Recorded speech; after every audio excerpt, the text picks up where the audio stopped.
No GPS, no rules, no shame. Just a funky little quad and a soul train frame. We fly that flow. Grab that gap. No time to nap. No time to nap. Hit that roll. Funk and control. Bounce that wall. We fly it all. We fly it all.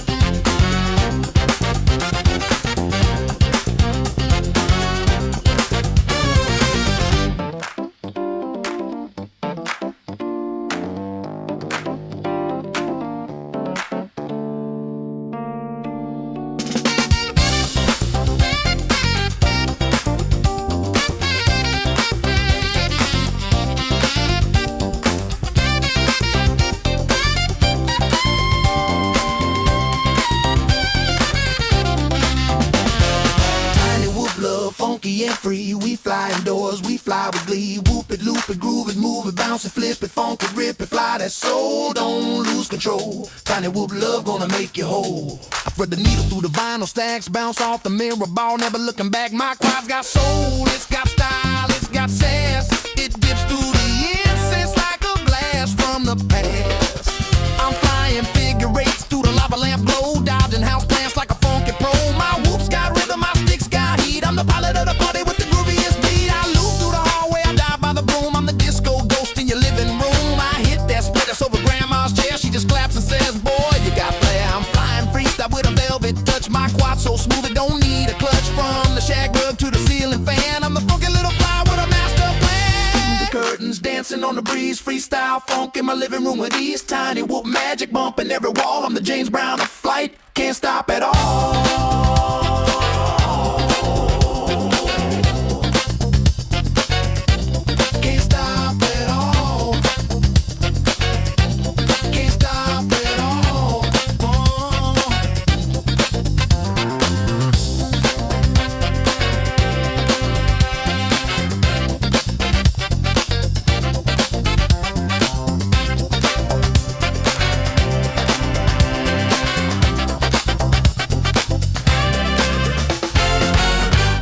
Hey friends, my name's Aaron Ciotti. Everybody calls me Ciotti. Welcome to Friday Q&A. We are diving into 2-inch props today to see which ones are balanced and which ones are not.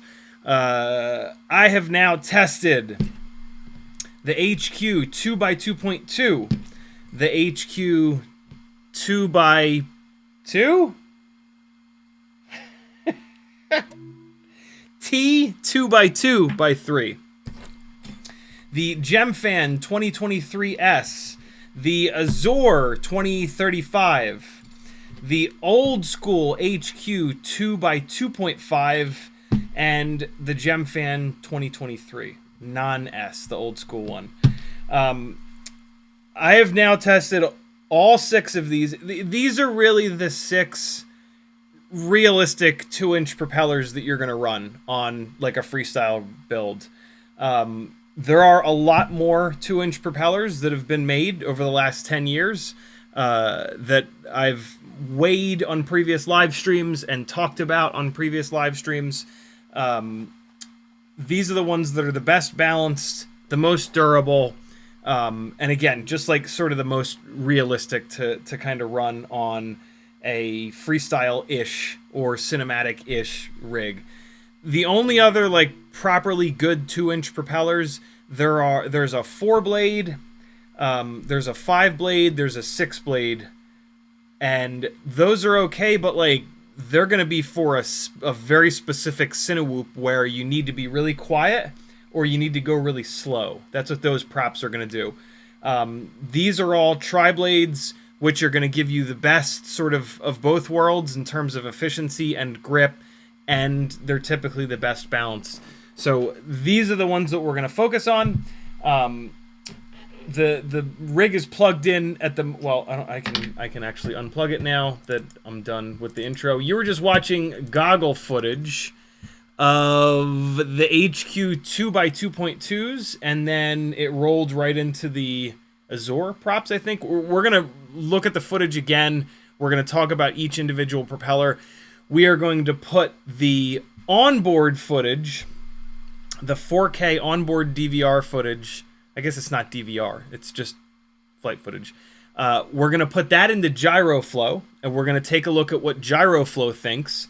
This is a hard-mounted camera, and so if the propellers are anything but absolutely perfectly balanced, GyroFlow is going to freak out. We're also going to take a look at the goggle DVR, because that's got the maximum RPM on the beginning of every battery. I fly off the front porch over into clear air, and I just hammer the throttle. And I've done that on all 6 of these propellers, so we can look at that max RPM. That's what's going to tell us how pitchy the propeller really is, how heavy and how pitchy the prop is. So yeah, we're going to figure out all that, and then the last thing that we're going to do is we're going to take a look at some black box logs. Hopefully the black box didn't fill up. I actually just realized that I probably filled the black box up. That's annoying.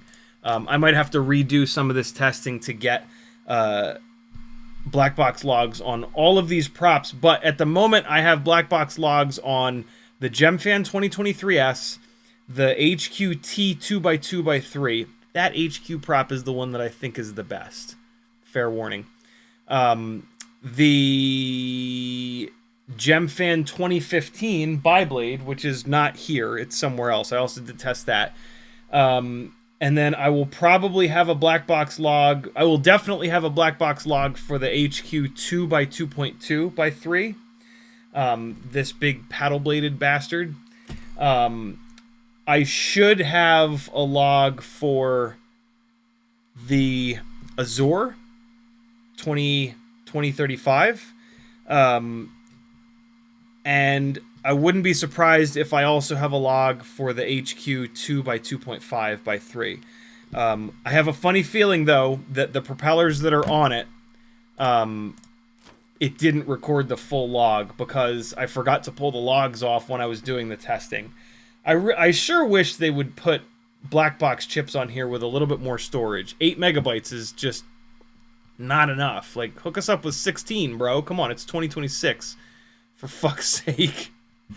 All of this testing was done on the Sub 250G Baby Turtle. This is a 2-inch open prop, obviously. Very, very lightweight. This is the either 3 or 3.5 millimeter base plate. The frame has like no resonance whatsoever. This is a really nice test platform. The build is clean. The motors are clean. These motors have literally never been crashed. These are Beta FPV 1103 10,500 kV motors. These are actually motors that I pulled off of the Aquila 20 with their new Artisan video system. The Aquila 20 itself, I did a live stream review of it. I tried my best to fly it around. It's just, for me, it's just not really flyable. The rates, there are 3 different rate profiles on the controller that you can flip between. The slowest rate profile is still way too aggressive, and I just can't fly it properly. I then downloaded Beta FPV's version of Betaflight, and I tried to adjust the rates, and it got really upset, and now the rates are like broken in there, and I just said, you know what? I did the review. This is all good. I want to use the Artisan camera and VTX in like a different kind of build. So I ripped it apart, and while I was pulling it apart, I realized there are really rare motors on it. These are the biggest, these Aquila 20, and you can just buy these motors off Beta FPV's website. These are the biggest motor that's a 3-bolt. And this Sub 250G Baby Turtle 2-inch Pro frame, which you actually can't get anymore, unfortunately. This frame is only drilled for 3-bolt motors. So yeah, these 1103 10,500s are kind of unique. And it's a really good motor to test these 2-inch props on, because it's kind of middle of the road. With a 2-inch build like this, a 1003, like the RC and Power 1003 10,000 is a great choice. This you'll love this motor. Another really good but that's sort of on the lower. I mean, you could technically run like a 1002 or an 1102, but it's not going to have power like these guys. Like if you really want that like gnarly, flies like a 5-inch kind of power, you're going to want to go up to a 3mm tall stator, 1003, 1103, or 1202 and a half. I now have a bunch of 1202 and a halves. I have a set of Happy models. I have 2 sets of Gep RCs in 2 different KVs. And then I've got these HGLRCs that I unfortunately destroyed 2 of the bells, trying to use hot glue to clean them after sloss. So this Max Frames M2 build is down for a little bit while I wait for more of these HGLRC motors to show up. Yeah, I've tested a bunch of different motors, and realistically, you want to be between 1003 and 1202 and a half. And so 1103 is right in the middle. These motors are perfectly clean, never been crashed, and so they're a perfect sort of test bed to try these propellers out. When we look at the black box logs, we're going to primarily look at the waterfall, which shows us throttle on the vertical axis, and then the frequency of the vibration on the horizontal axis. And so what you'll see in that chart, in that waterfall graph, is a diagonal line. The diagonal line represents the motor and propeller spinning. As the throttle goes up, the frequency goes up, and so you end up with this perfect diagonal line, which shows you how much vibrations the motor and prop are producing. In this case, I haven't changed the motors, and I haven't crashed this. So the motors are out of the equation. All we're going to be comparing is the propellers.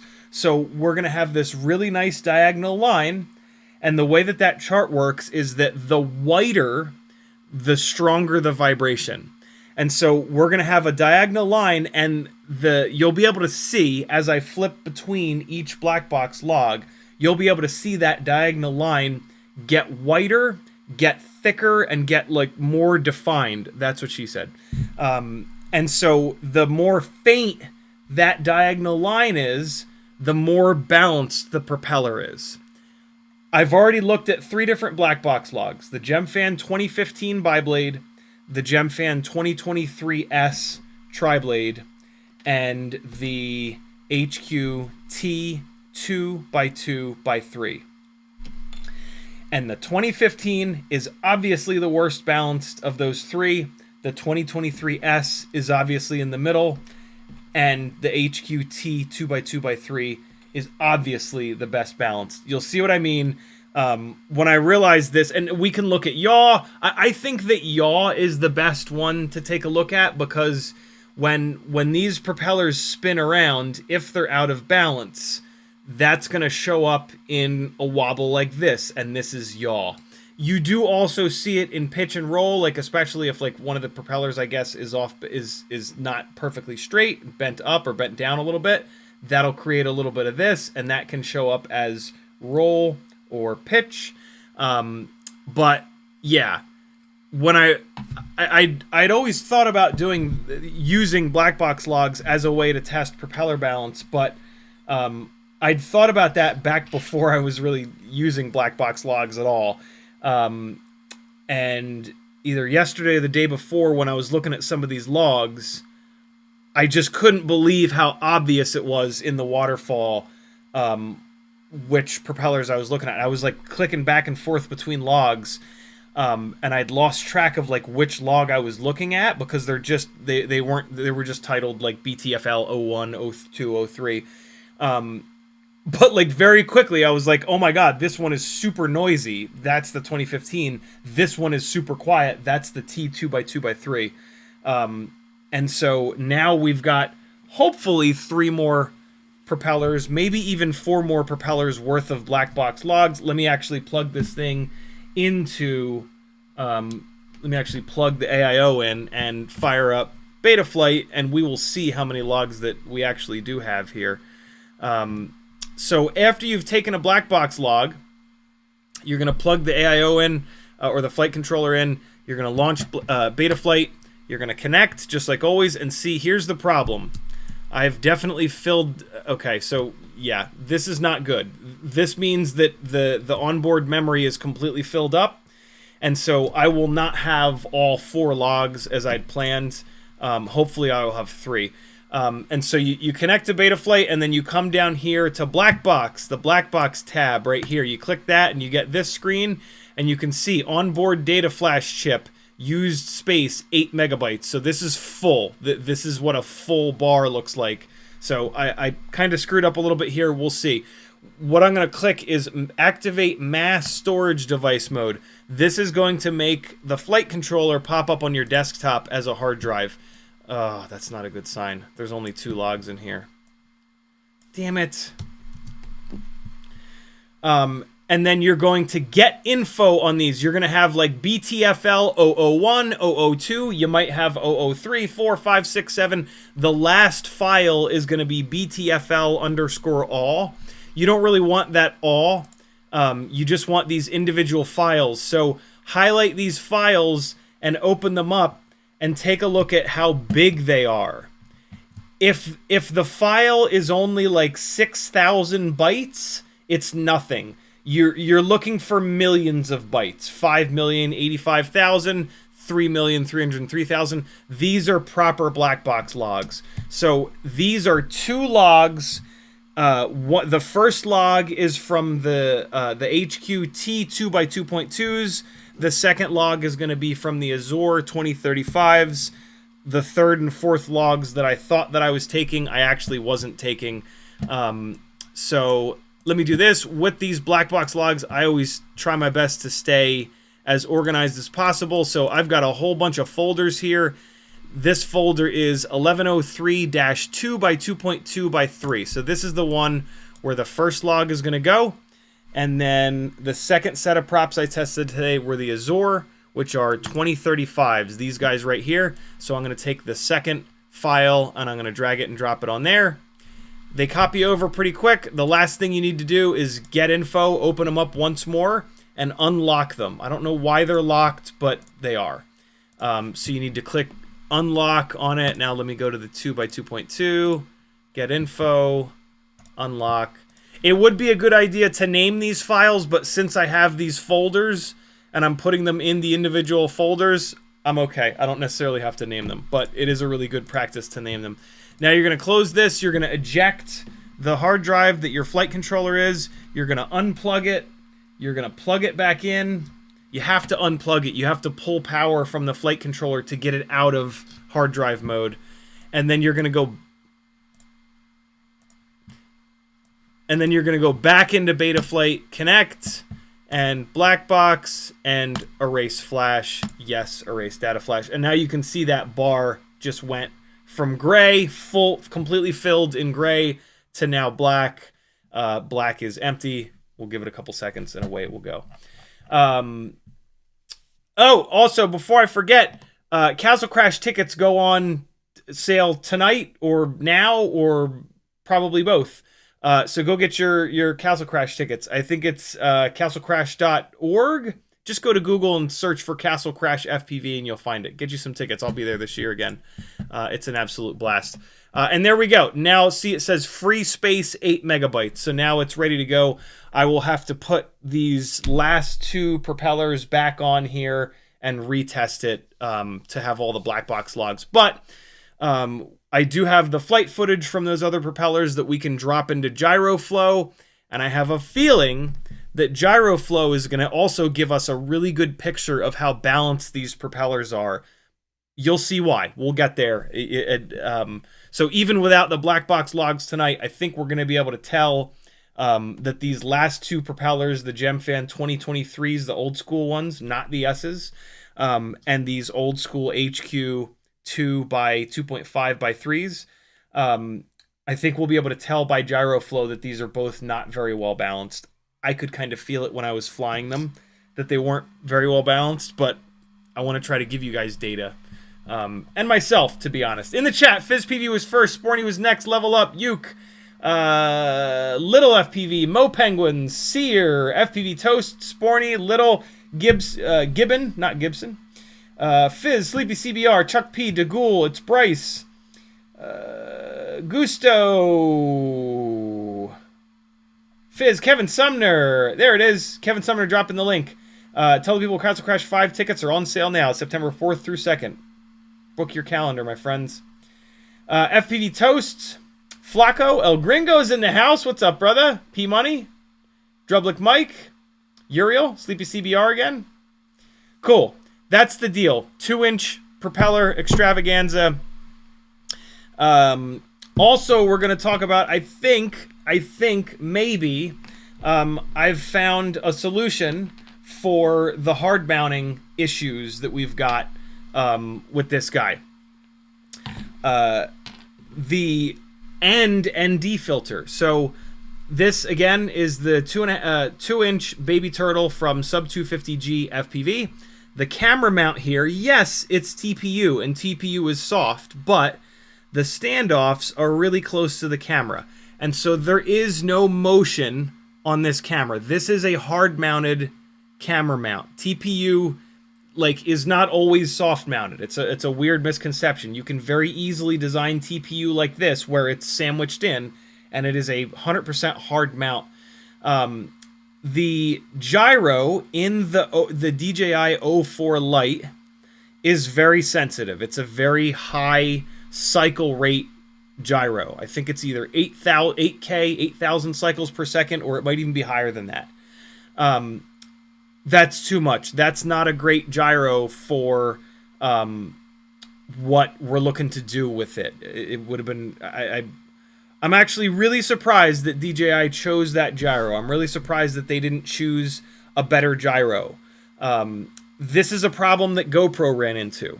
The GoPro Hero 5 had a gyro that was too sensitive, and you couldn't run it through real steady. It wouldn't work. The Session 5, same deal. It had a gyro on board, but it was too noisy. The GoPro Hero 6 was a godsend because it had a better gyro.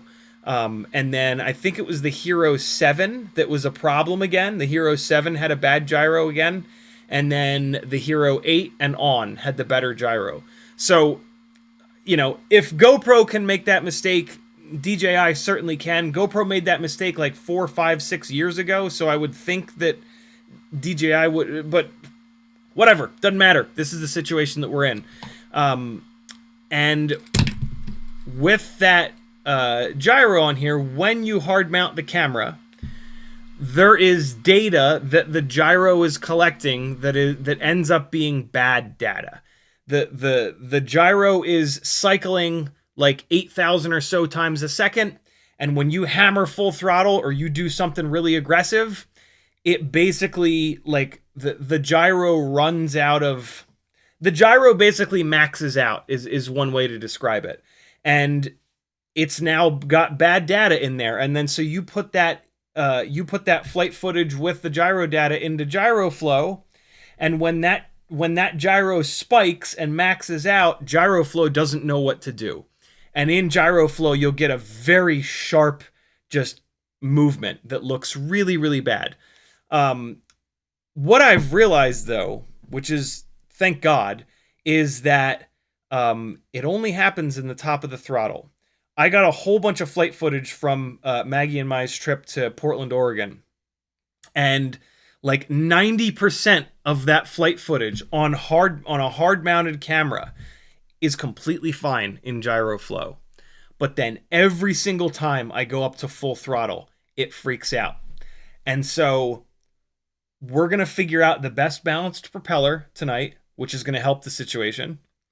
I'm continuing to do motor testing, but most of these motors seem like they're smooth enough. And then what we're going to do is we're just going to put a throttle limit. We're going to put a throttle limit on here so that even when we go full throttle, it doesn't actually go full throttle. And what we're going to do is I'm going to show you how to set that throttle limit as high as you possibly can, right? Which is easy. All you're going to do is choose your setup. You're going to go outside and you're going to slowly raise the throttle all the way to full throttle. And I've done this now in a couple of these logs, and we're going to look at it in GyroFlow. And so you're going to sit there and slowly raise the throttle. When you put your flight footage into gyroflow, you're going to see at what point it freaks out.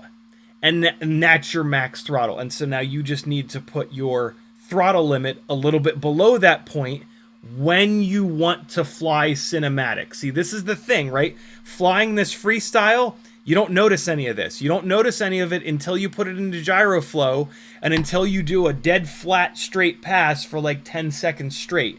We don't do that in freestyle. In freestyle flying, having fun, not trying to, be a filmmaker, this is completely fine. Crank it up to 100% throttle and let rip. You're going to be totally cool. But then, if you want to take this thing out and get outrageously good cinematic flight footage with something that's safe and quiet and you can fly absolutely anywhere, you're going to throttle limit. And then you can not throttle limit and then just never go full throttle. It's a better bet to throttle limit it. Joshua Bardwell has a video from eons ago how you can actually use the knobs on your transmitter. This knob over here I have set up with speaker volume, and then this knob over here is throttle limiting. And so I can just turn this knob, I can just look on the screen at the values, go full throttle, and then turn this knob down and watch the values come down until I get it to like 80%. If I determine that on this setup, 80%, 81%, let's say, is where gyroflow starts to freak out, I can just limit myself down on this knob real quick to 80% or 79%, and I can just fly. And like, sure, I'm going to have less power, but I'm not going to have to try to think like, oh, is that 80%? Is that, no, don't go more than that. I'm going to be able to actually fly the damn thing. And like, if I need a burst of full throttle, I go full throttle. I don't get 100% unless I go full throttle and then turn the knob. But right, it's a better solution than trying to just baby it the entire time, because you might need a big burst of power. Cool? So that's the deal, friends. After I'm done with pretty much all of this, this is going to get taken apart. And it's going to get dropped into the 2.5-inch Baby Turtle Pro frame. Like I said, I don't see these two frames on CNC drones anymore, which is a bummer, because I think I might have a solution for the ND filter problem and maybe even the soft mounting problem. So again, I got sidetracked. Right now, this is a hard mounted camera with no provisions for ND filters. So if I fly this in the middle of the day where it's really bright out, and I'm not in shade, I'm out up above the trees, for example, there's going to be jello. The best balanced propellers are going to help that out quite a bit. Well-balanced, not beat-up motors are going to help that out quite a bit. But there's not a whole lot you can do with a micro in broad daylight with no ND filter. The solution for jello, and what jello is it's wavy lines. Jello is not gyroflow freaking out. It has nothing to do with that. Jello is wavy lines in your flight footage. The shutter on these cameras rolls top to bottom. That's why it's called rolling shutter. And so if this thing is vibrating, not if, when this thing is vibrating, because they're always vibrating. When that shutter, when it's broad daylight, that shutter is only going to expose a little thin strip at a time. And so when that thin strip comes down and it's vibrating, it makes jello waves. When you fly later in the day, or if you're flying in the shade or inside where it's dark out, instead of that shutter only letting a little bit of light in because there's a lot of light outside, there's not a lot of light because you're in the shade, or it's golden hour or blue hour. And so that slit that rolls down, the slit is going to be big. And so when it's a big slit, there's not going to be any jello because it's exposing a big chunk of the frame all at the same time. It could even be exposing the entire frame. If you're shooting 30 frames a second and your shutter speed is 1/30th of a second, it's going to expose the entire frame at once. So it can shake around all the hell at once. It's not going to get that jello. And so ND filters, which are just a pair of sunglasses for your quad, ND filters in broad daylight, instead of the shutter speed only exposing a thin strip because it's very bright, the ND filter is going to put sunglasses on it so that it can expose the entire frame at once. And that's how you get rid of jello.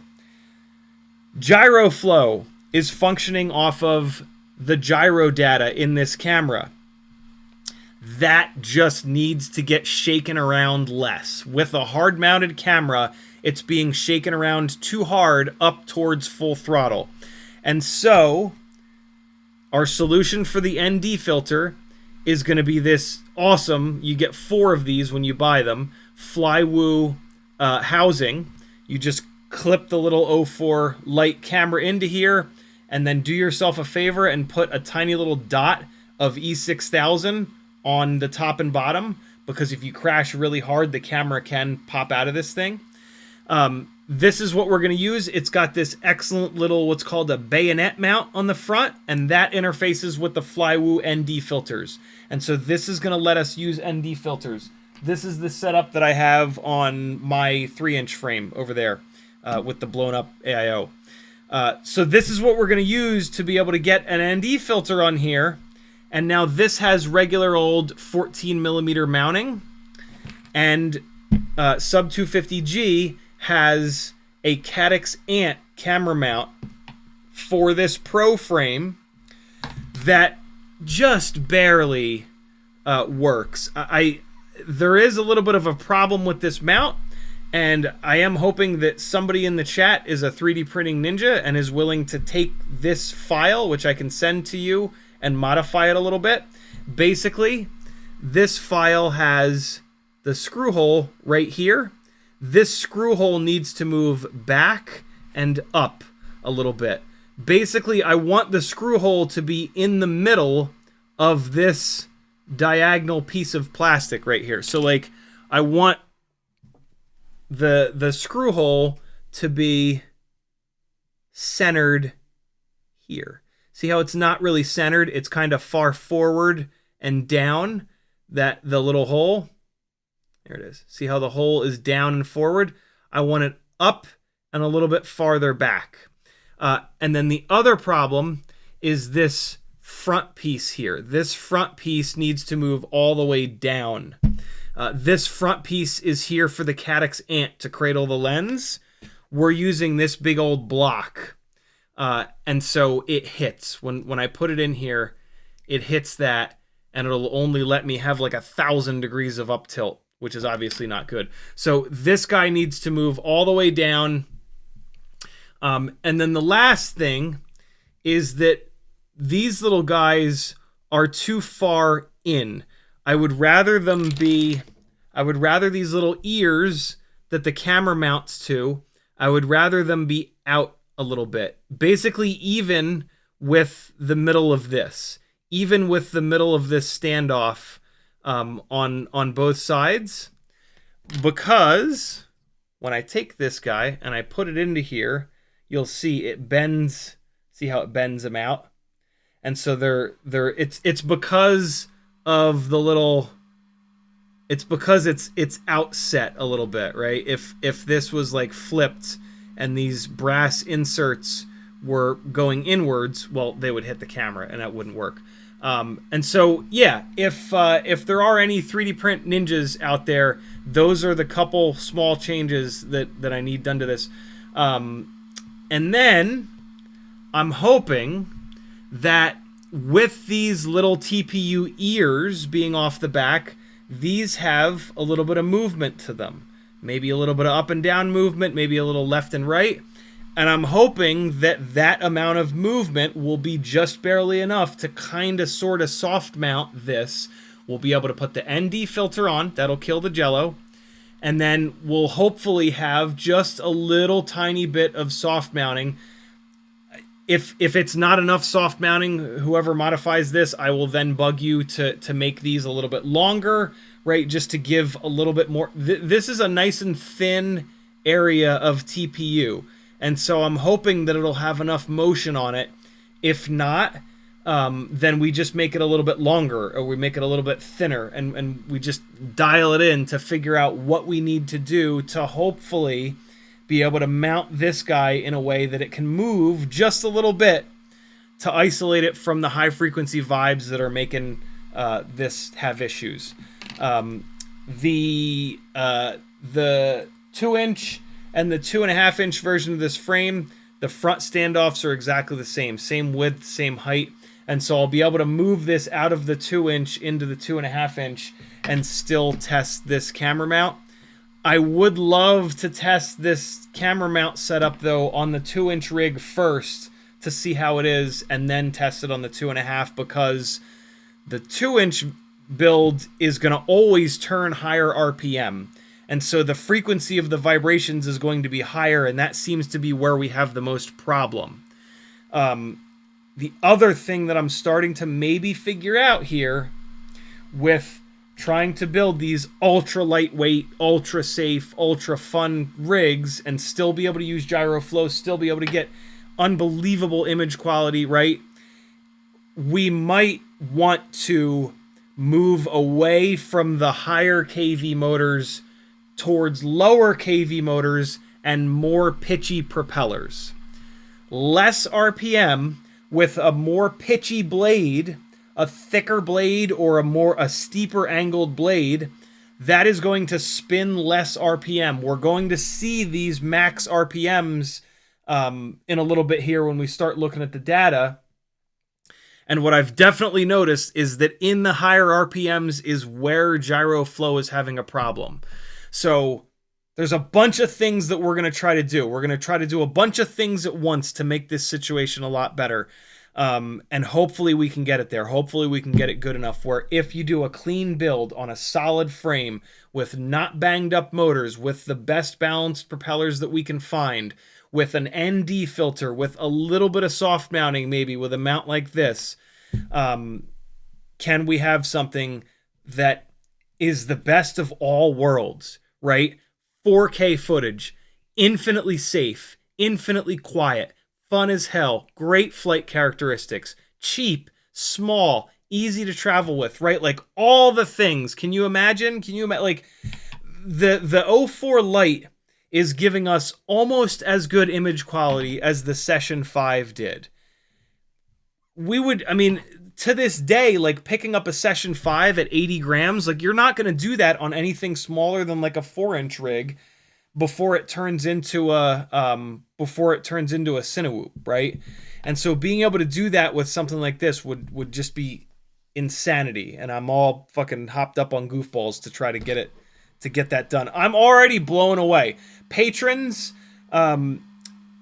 you've already gotten to see the Portland rough draft with like 3.5 minutes of footage from this in gyro flow looking gorgeous.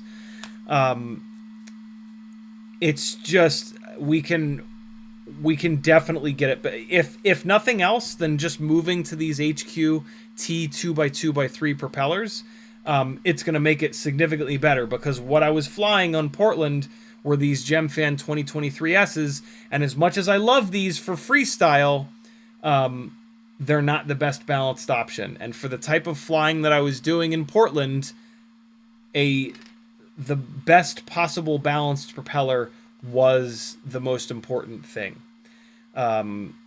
So yeah, it's we got a lot of ground to cover. Let me get caught up on chat a little bit. Do me a favor and if you can, hold your questions until Sunday's live stream, because we got a lot of logs to look at. We got a lot of flight footage to look at. We're going into gyro flow. And so, yeah, if you have a question that you're absolutely dying to ask, by all means. But if possible, yeah, come back on Sunday and it'll be a less packed live stream.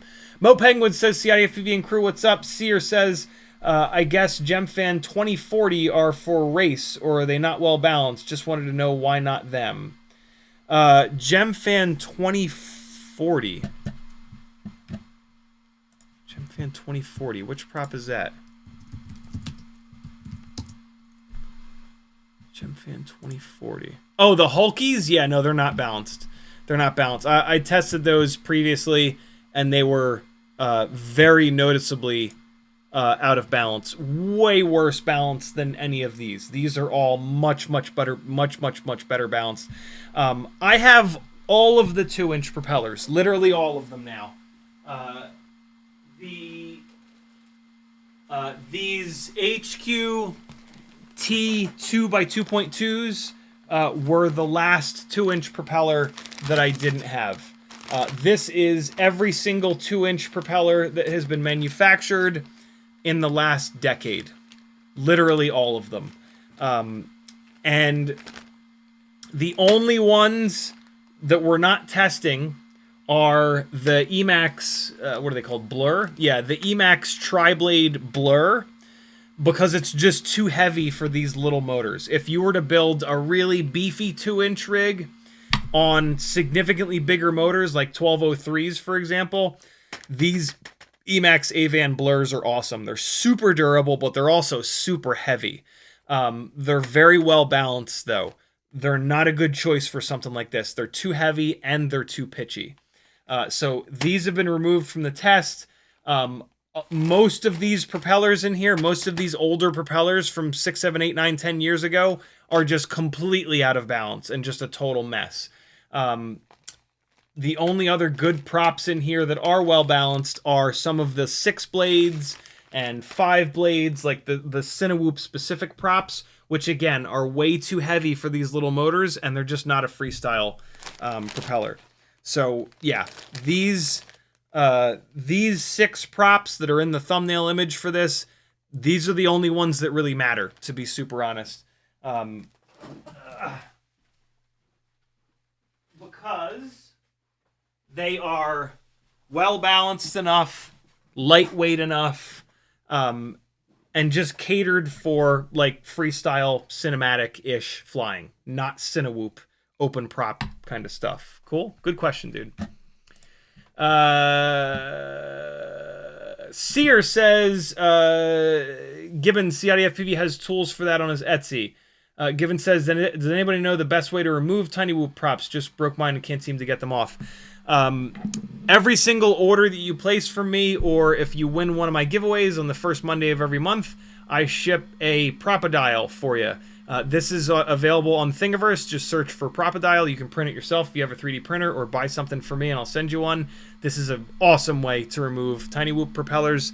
I also really like the Grappler, which Weebleed sells. This is currently my favorite way of removing tri-blade propellers. And then there's also the Tiny Whoop Clone Popper. The fork on this is very, very thin, so you can't use this on propellers that are really stuck on. You will break the fork. If you have propellers that are really, really stuck on, you're going to ruin that motor. The problem has already happened. The damage has already happened.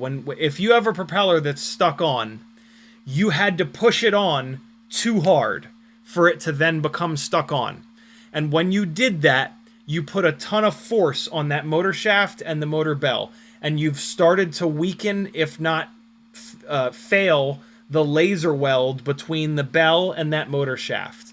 And so when you pull it off, it's going to do as much damage again. And so the solution is that you go on my Etsy store and you buy the 0.99 millimeter and the 1.49 millimeter drill bits. And before you put any propeller onto any little motor, you drill those propellers out. We don't break many props, and so it's not as obnoxious as you would think. You just put the prop down on this, pull it off, usually put it on one more time. You'll do it a couple times. You'll figure out exactly how much tension there needs to be on this for the propeller to have good friction, but not so much friction that you can't get it off, but not so little friction that it flies off. And yeah, that's how you don't ruin itty-bitty motors. Anytime you're putting a propeller on to one of these little motors and your elbow starts to creep up, or you start to make faces, or you start to like flex, you're pushing too hard, you're gonna ruin that motor. If you don't ruin it this time, the next propeller that you put on, you're gonna ruin that motor. I sell those drill bits for like $4 each. For both of them, that's significantly less than one single replacement motor. And I've ruined probably 30 or 40 motors in learning that. in learning that that's the solution to it. So, yeah, get yourself some drill bits while you're at it. This is called a pin vise. I sell these pin vices on there as well. It's so nice to have them in this pin vise because you have to run it straight down the propeller. I used to just take the drill bit and I would like grab it with these pliers, and what I noticed is the props would wobble a little bit because I was trying to grab the drill bit and like pull the propeller, and like I'm twisting like this, and I'm just not drilling the propeller perfectly straight. The pin vise helps quite a bit with that. So do yourself a favor and get a pin vise in addition. I think I even have like a little package deal, pin vise with both drill bits. Saves you like $1 maybe, or maybe nothing.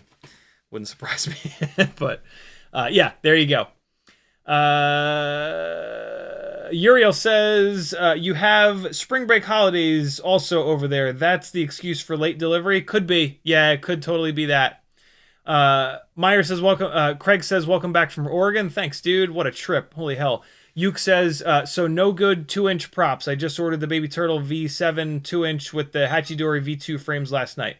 No, there's lots of good 2-inch props. But if you're trying to do something ridiculous, like build a 2-inch that can get 100% smooth cinematic flight footage as well as bashing, freestyle bashing, you have to go bananas to find absolutely everything that's perfectly balanced. I've been unbelievably happy with this thing on the GemFan 2015 biblades, the 2023 S tri-blades.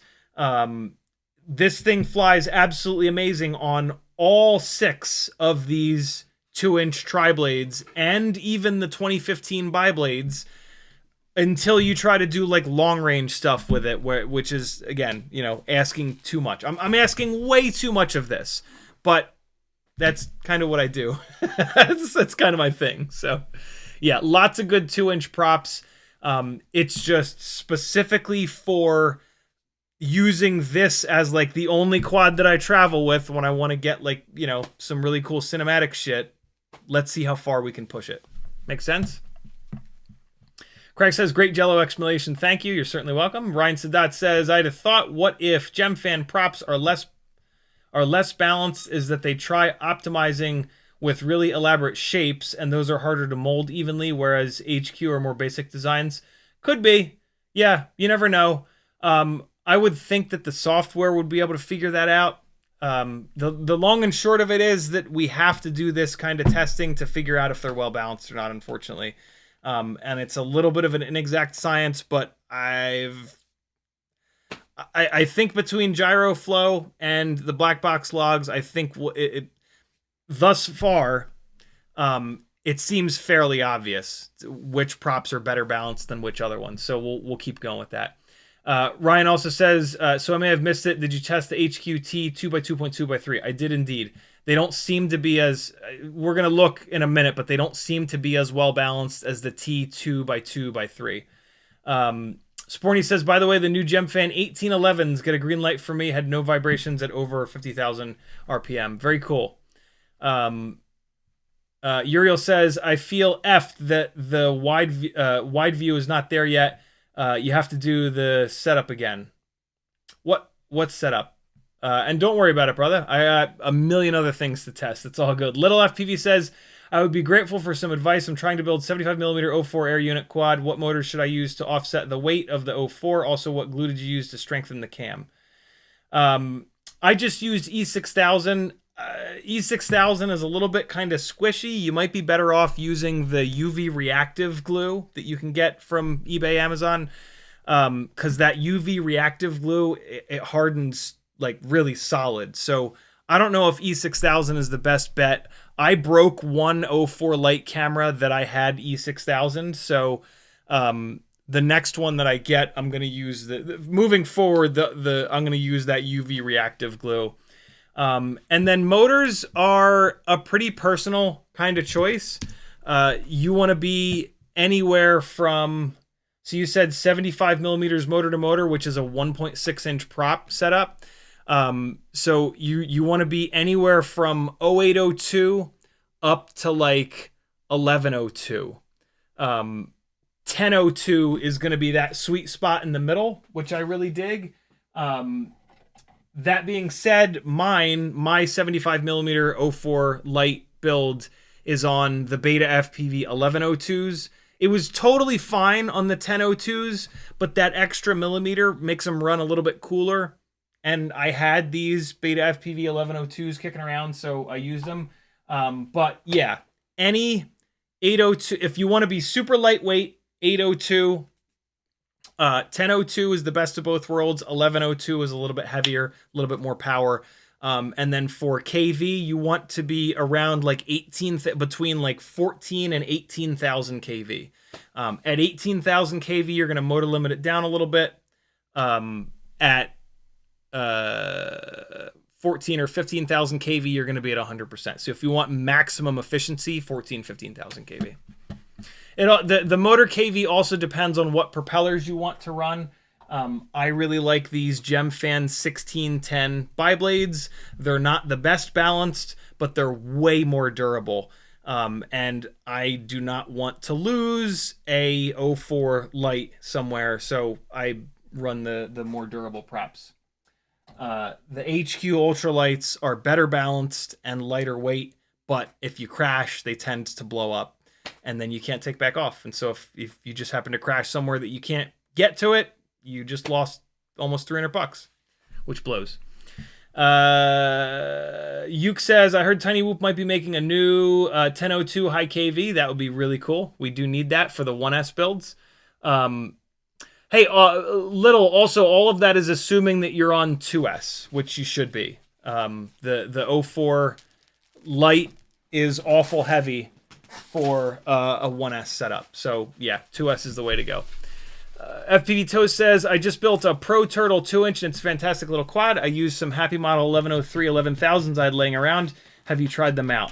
Happy Model 1103. Yes, those were the first motors that I put mine on.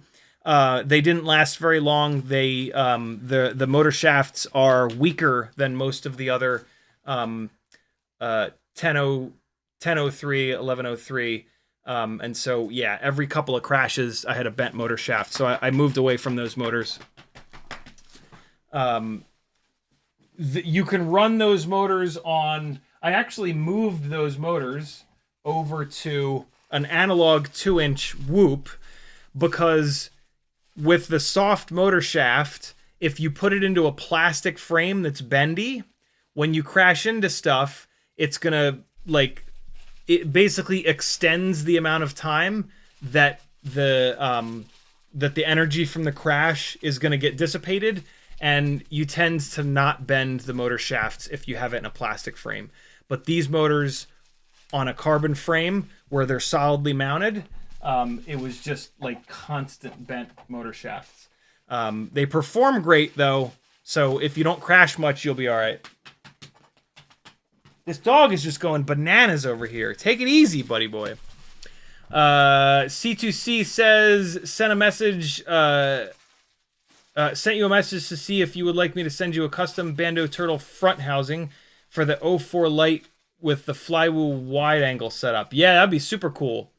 Yeah, I will absolutely print that. So that's for the Bando Turtle. I'm not into the Bando Turtle frames yet. I'm going to be at some point. I'm working with these Pro Turtle frames for right now that, like I said, unfortunately, I think you can't get these anymore.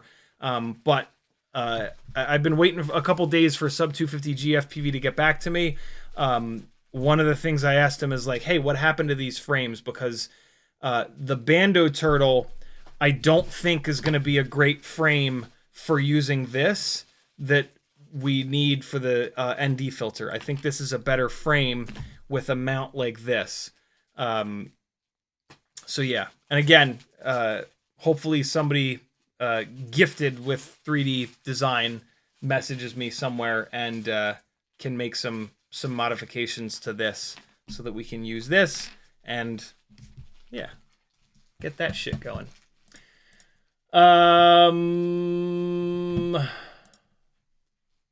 Where is... Hold on.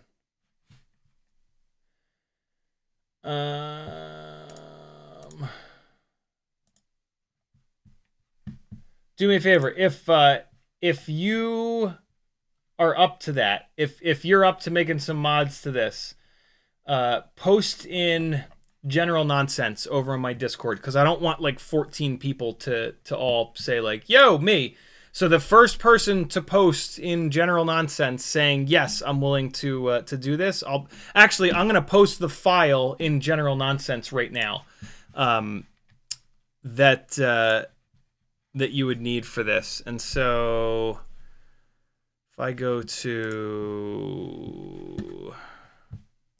here we go. So it's it's not Bando Turtle, it's V7 Baby Turtle files. Nope, that's not it. It's V6. Here we go. So files. So is it this one? I think it's this one. Nope, it's not this one. It's the other one. There's two of them in here. There are two different width standoffs on these baby turtles. This is the skinny width. The other one, here it is. This is the one. This is the wider standoff. So this is the file. So I'm going to drop that into general nonsense.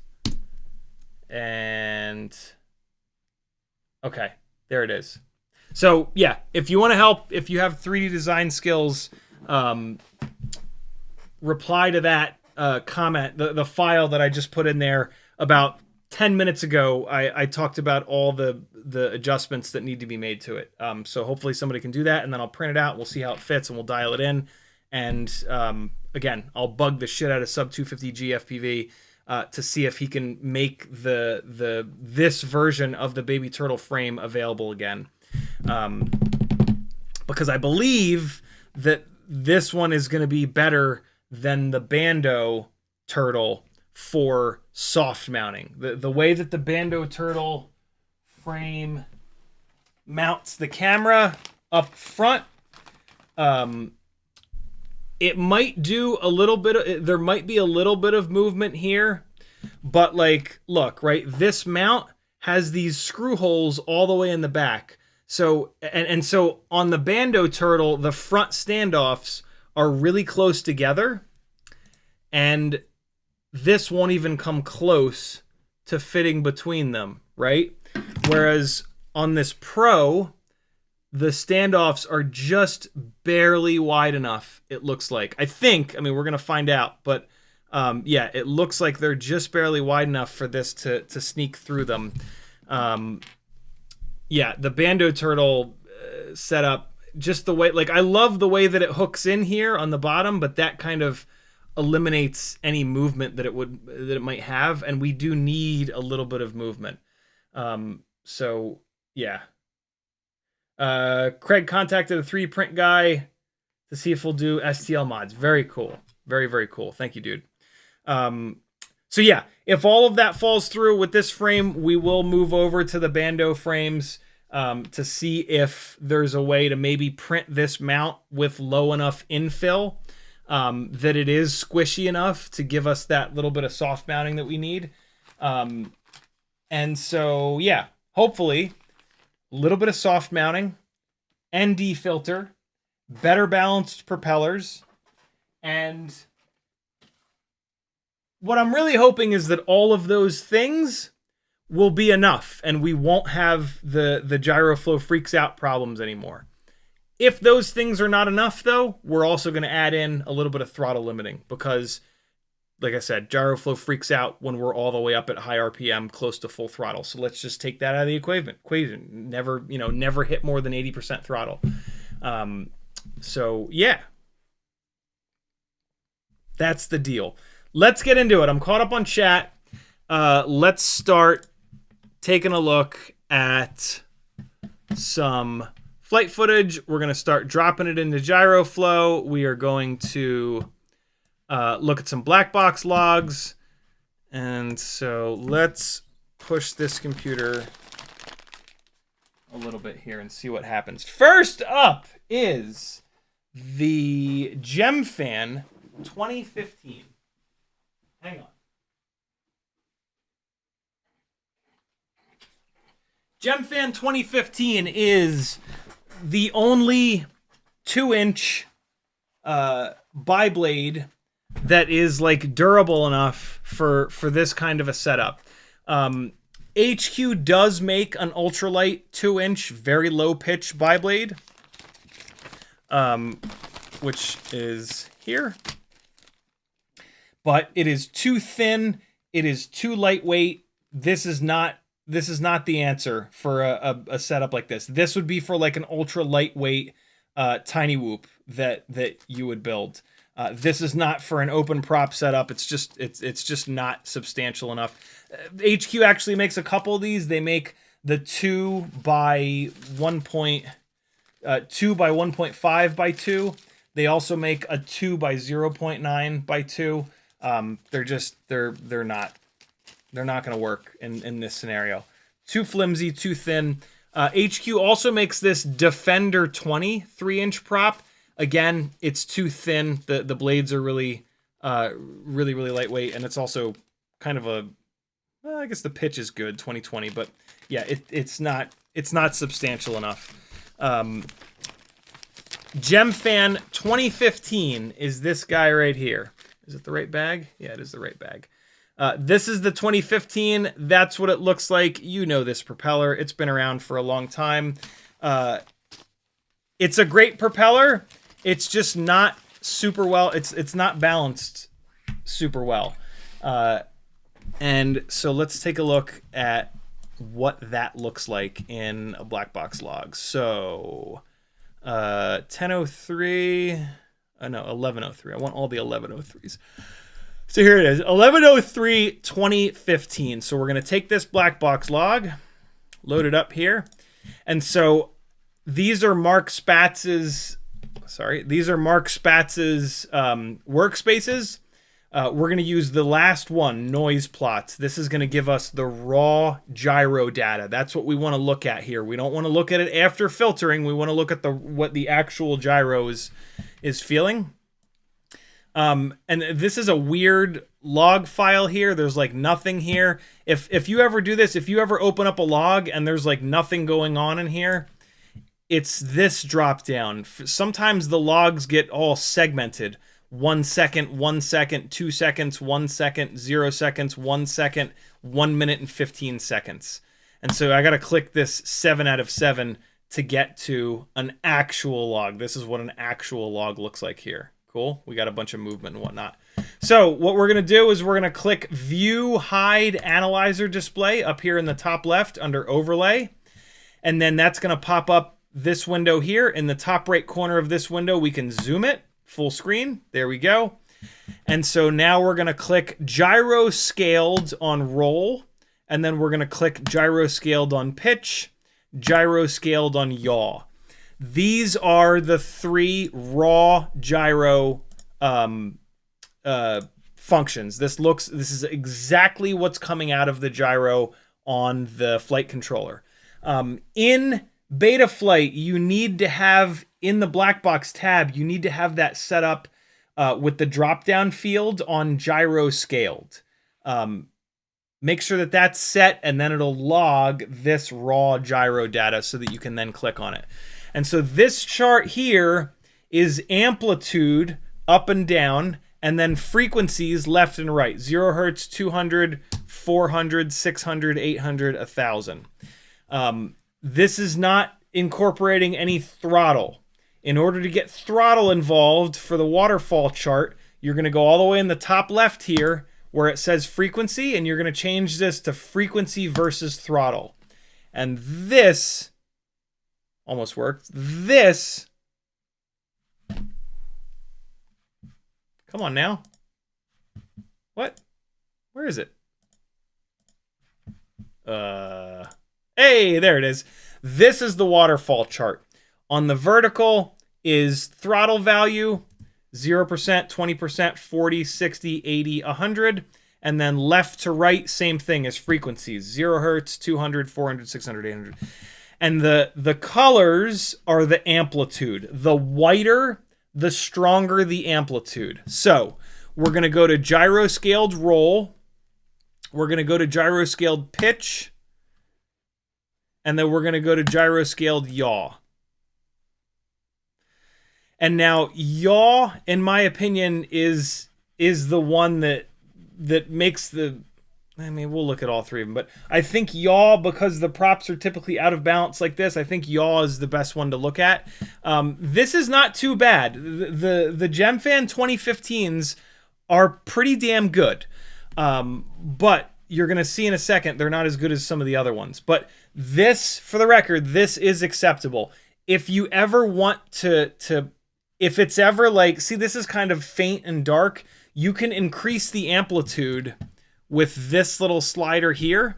This slider, I'm going to move it up and you're going to see the colors change because it's going to amplify. This is no amplification right now. And now as I move this up, it amplifies the signal so that you can see it a little bit more clearly.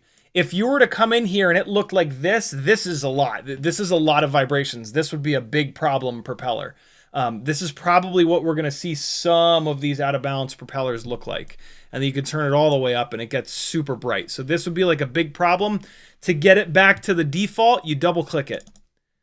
Double click it and it goes back to the default. And I'm going to leave it on the default because we're going to compare a couple different logs. So this is what the 2015s, the 2015 bi-blades look like.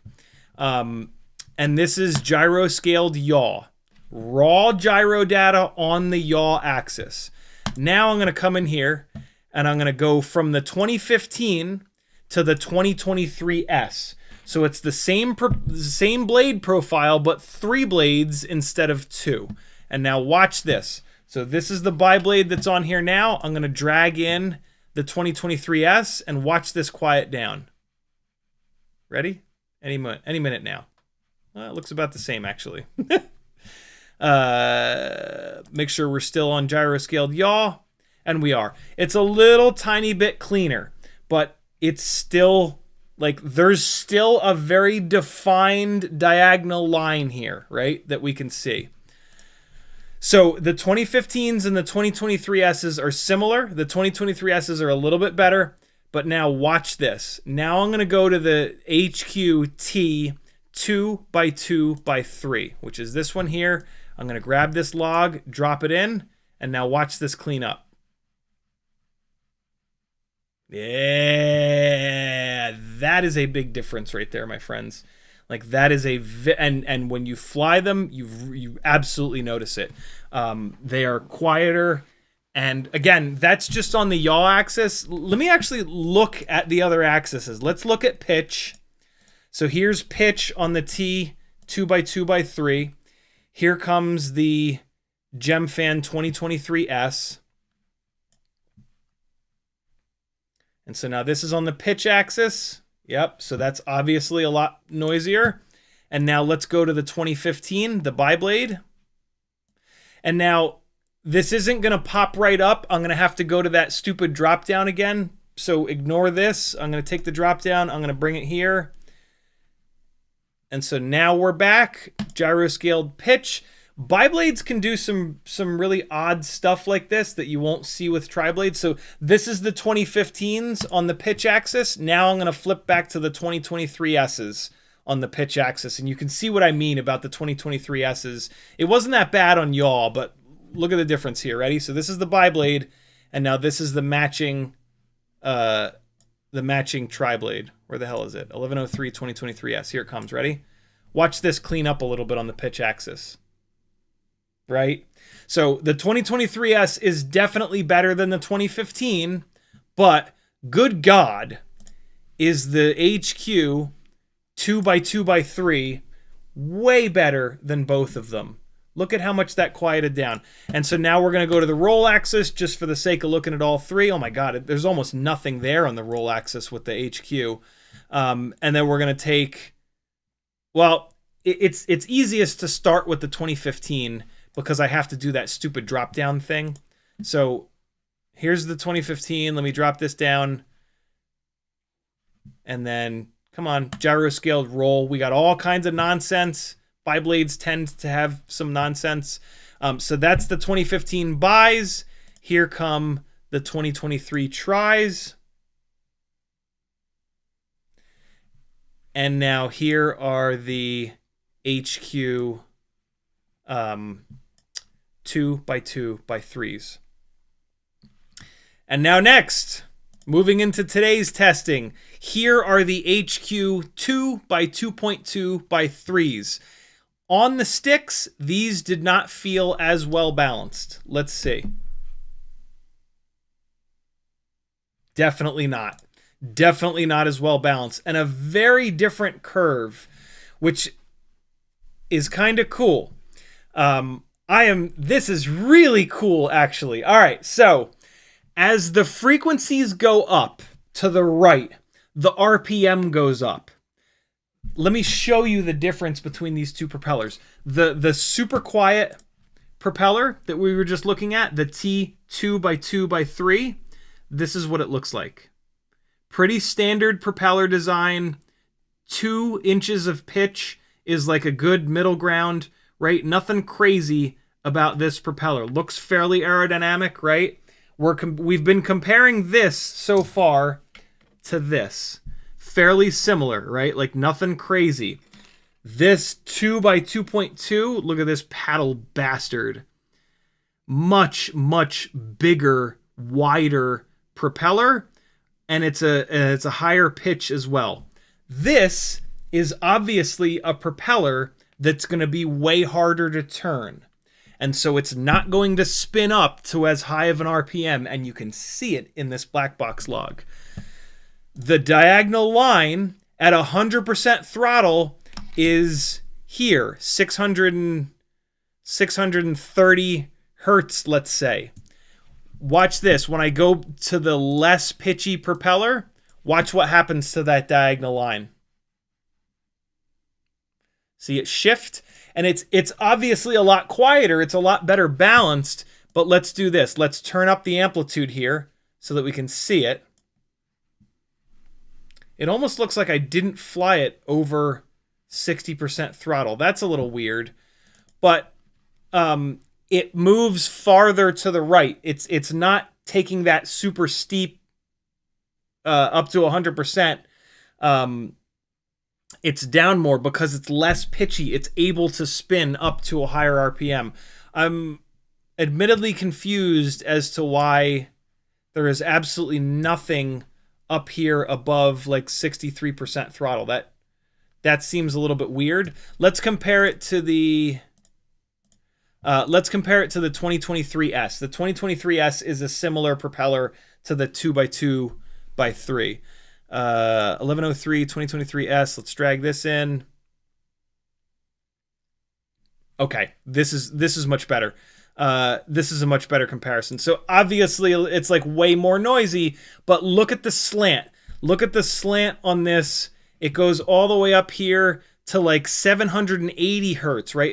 We're still not getting much above like 90%, which is odd, but it kind of doesn't matter because you can see this diagonal line is tracing this path here, and at 85% throttle, we're all the way up at like 780 hertz, almost 800 hertz, where if we go back to the big paddle blade bastards, we've got this super defined but very steep, see that? And it maxes out up at like 640 hertz. So you can, that's really cool. You can literally see how much more pitchy that propeller, how much more draggy that propeller is, and it's not letting these motors spin it all the way up to that full Stankolatopus. So that's pretty cool. We can also see that this is more noisy. This 2x2.2x3 is significantly more noisy than the 2x2x3. Not quite as noisy as the GemFan 2023S or the 2015. The last black box log that I have is of the Azure 2035, which is a very pitchy, very aerodynamic propeller. I like the 2.5-inch version of this propeller on my live broadcast stuff, but I've not been impressed by this 2-inch version. So let's take a look at this next. This is 2035.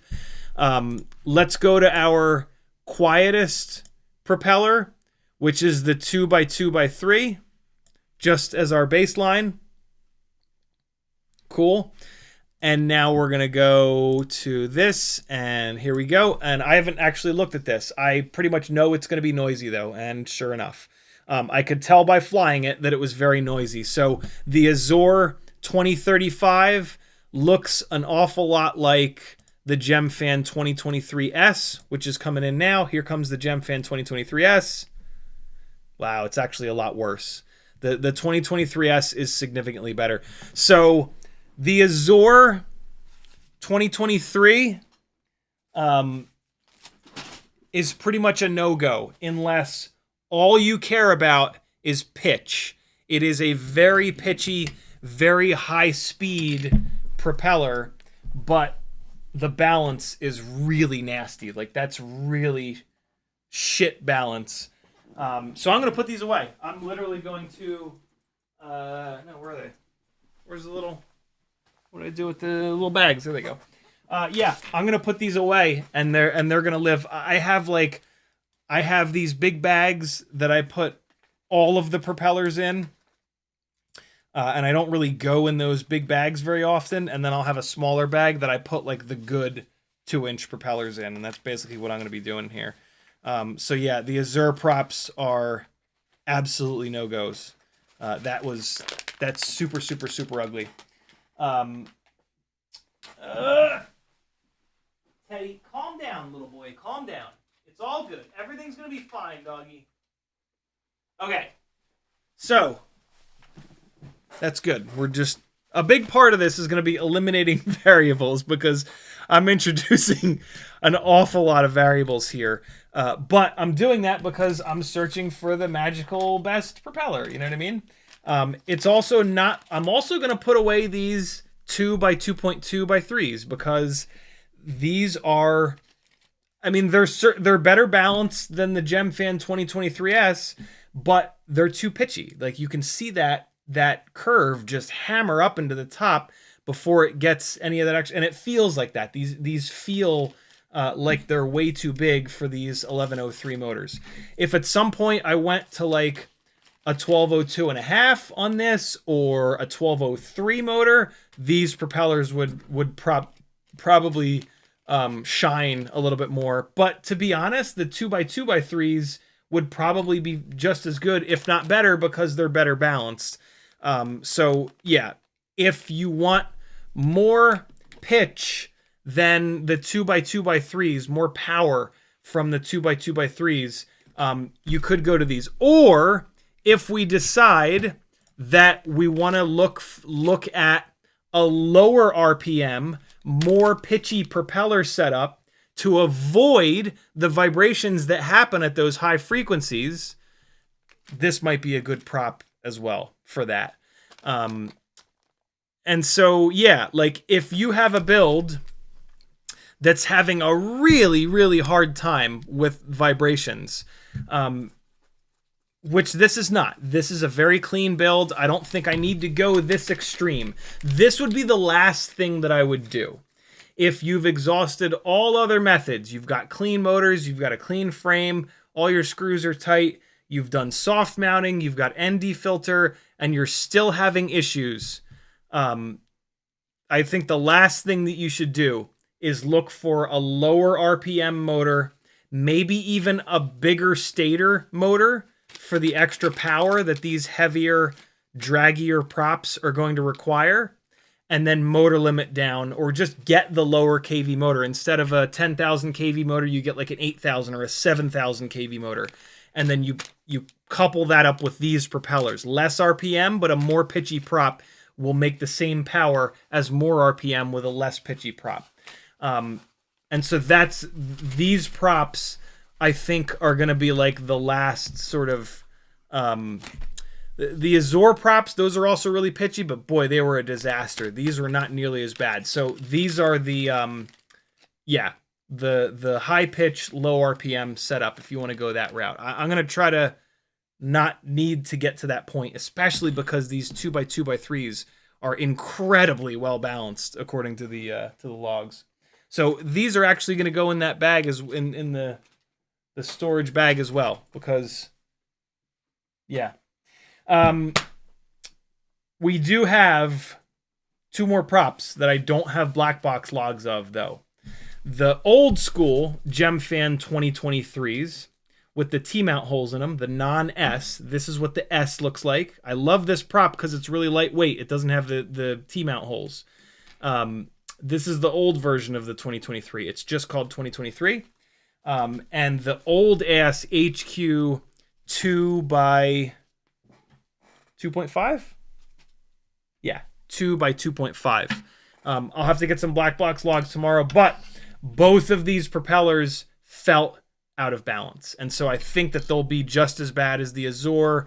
But I am going to log that. I do want to back as much of this up with actual logs as I possibly can. So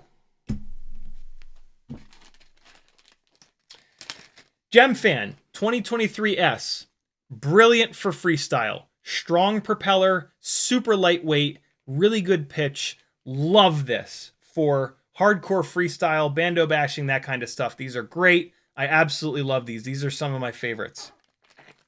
Not for cinematic stuff though.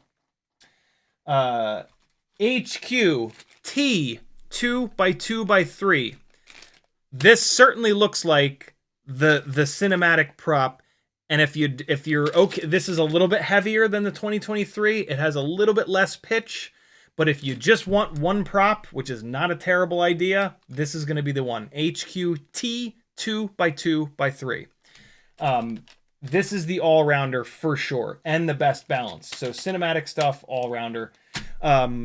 The 2015 Bi-Blade is the Bi-Blade option. This is the only real 2-inch Bi-Blade option. If you want a more slippery prop, a more slidey propeller, if you want the most efficiency, it's the 2015 Bi-Blade. I don't think, and I think that's it. I think those are the only props. I think those are the only 2-inch props that you should run, because they just outperform everything else in a bunch of different ways. And they're available. Some of these props are impossible to find.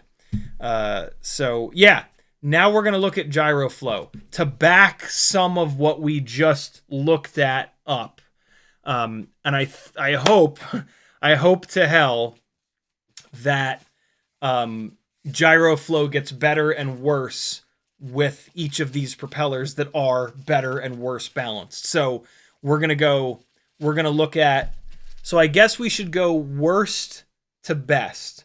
So we'll look at the Azure first, because I think that was the absolute worst. And then we'll go 2015 Bi-Blade, 2023S, and then 2 by 2 by 3. And then we'll look at the extra stuff. But I want big gaps so that we can see the difference between these. So let's get into gyro flow and take a look.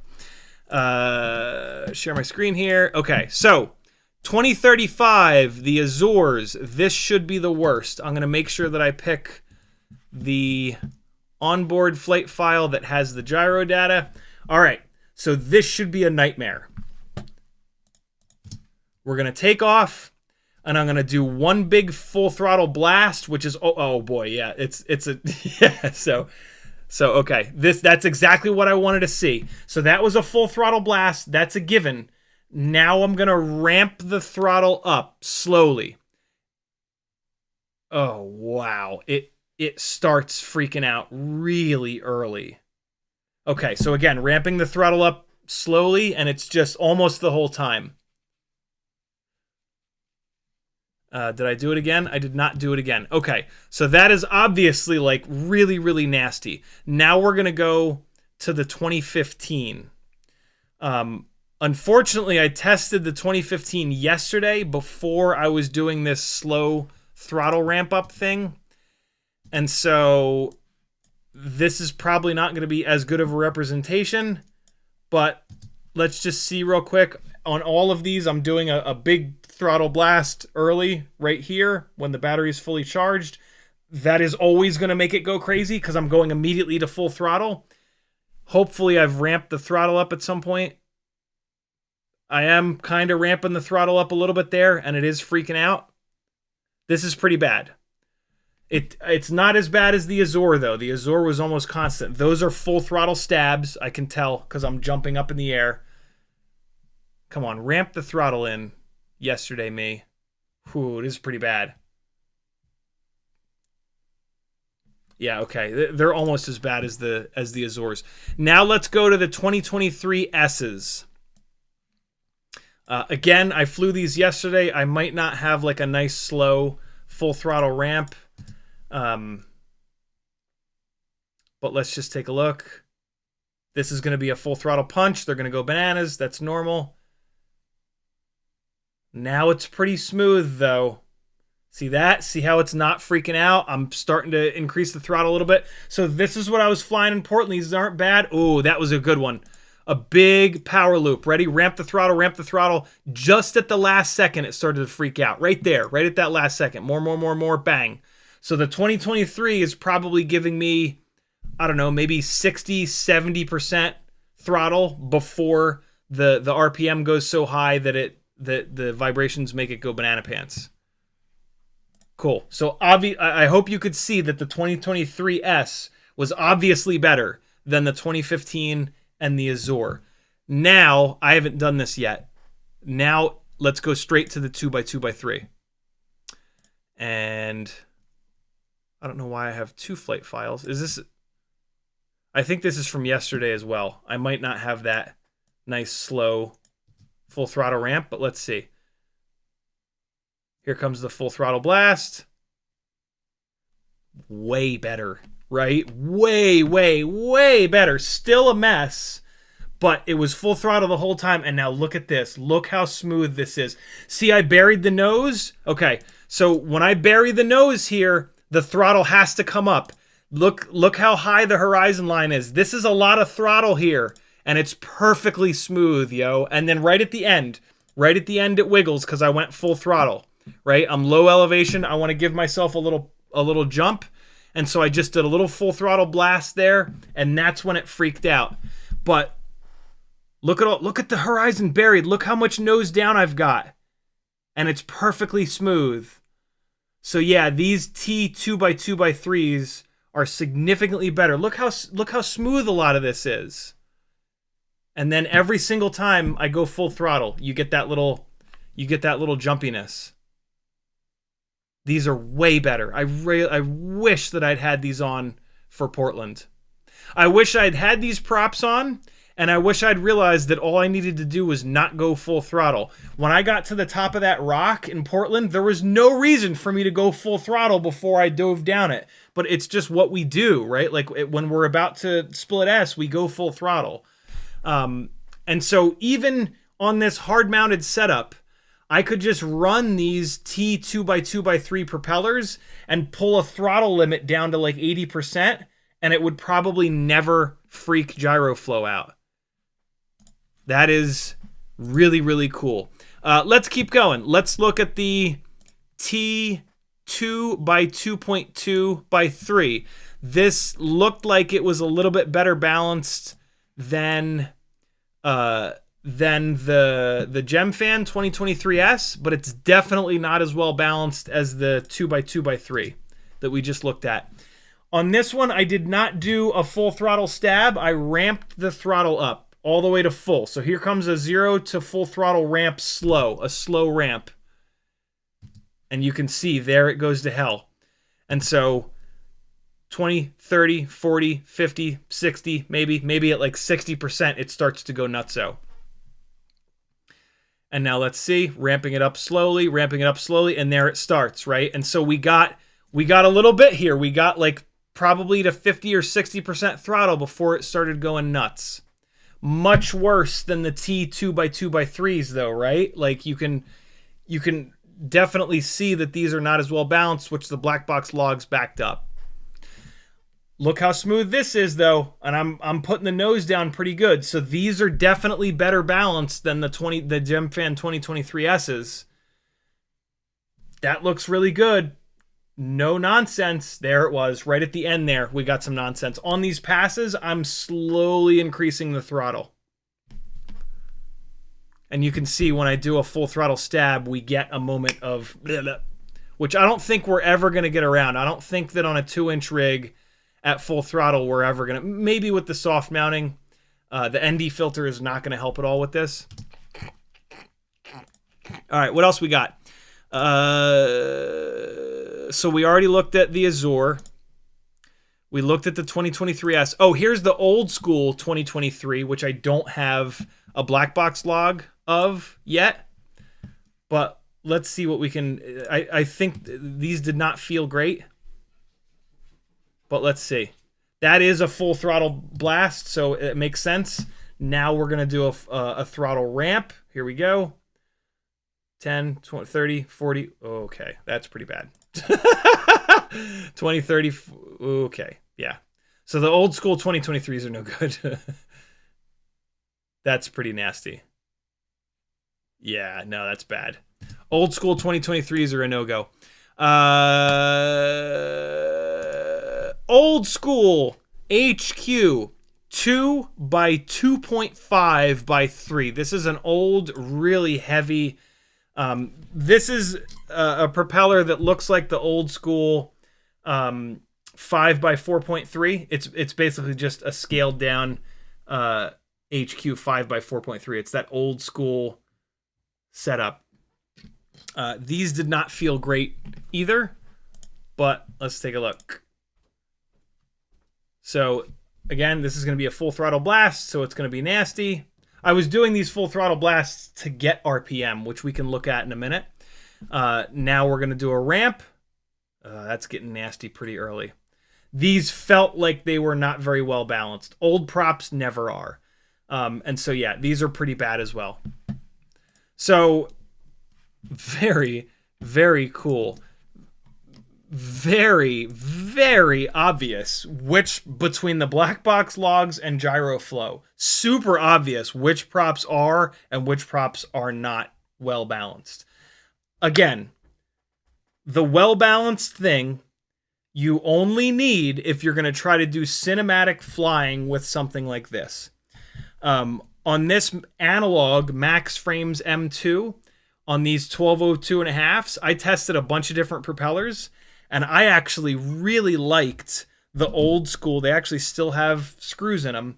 The old school Gemfan 2023s. They're really durable, and they were well balanced enough for analog where I didn't notice any of that. I didn't notice any shaking around. I'm actually pretty surprised that these are as poorly balanced as I just saw.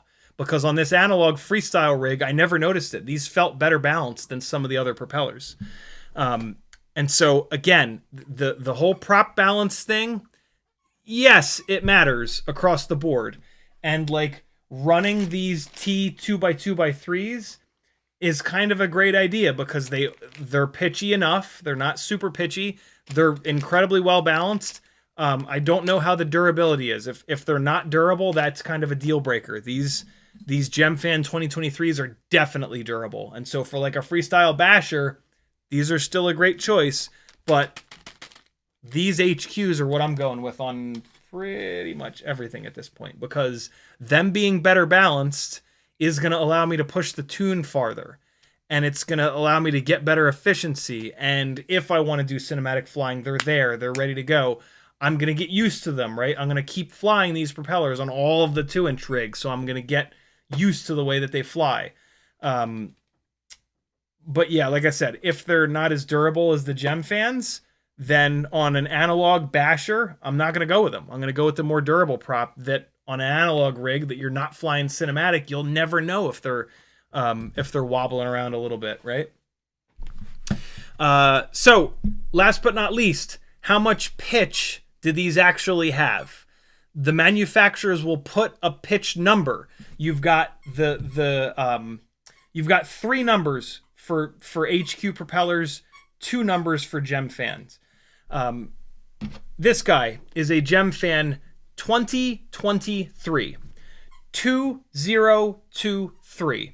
2.0 inches, 2.3 inches of pitch. The bigger the pitch number, the farther the propeller will travel with one rotation. Different manufacturers seem to just make shit up with these pitch numbers. So like within Gemfan, a higher pitched propeller should normally make more power. It's usually heavier, it's harder to turn, it needs a bigger motor. But if you compare a gem fan to an HQ, it all goes out the window. And so, in my opinion, the only real way to look at the actual pitch of these propellers is to go out in the front yard and go full throttle on a fresh battery and then see what RPM they turn. And so, luckily I've done that. And I also did figure out why the hell I was not getting any OSD. So, like yesterday, I wasn't getting any OSD. This is from the goggles.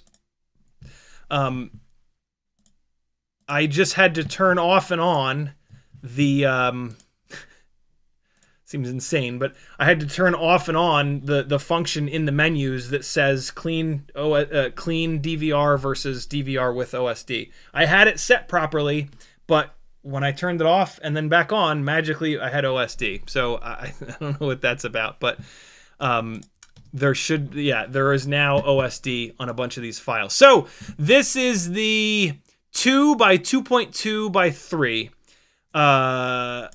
Although this one, that flight file is no good because I ramped into full throttle instead of stabbing full throttle. But I did a battery yesterday with that, and then I didn't write it down. Idiot. It was a fairly low number. It did not turn a lot of. Oh no, here we go. I named it wrong. 2 by 2.2. There we go. Okay, so that propeller, that's the big fat paddle blade HQ propeller.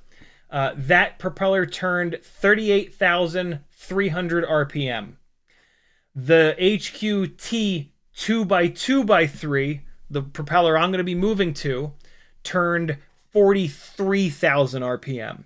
From 38,000 to 43,000. That is the difference that pitch, angle, and the width of the blade makes. Big, big, big difference.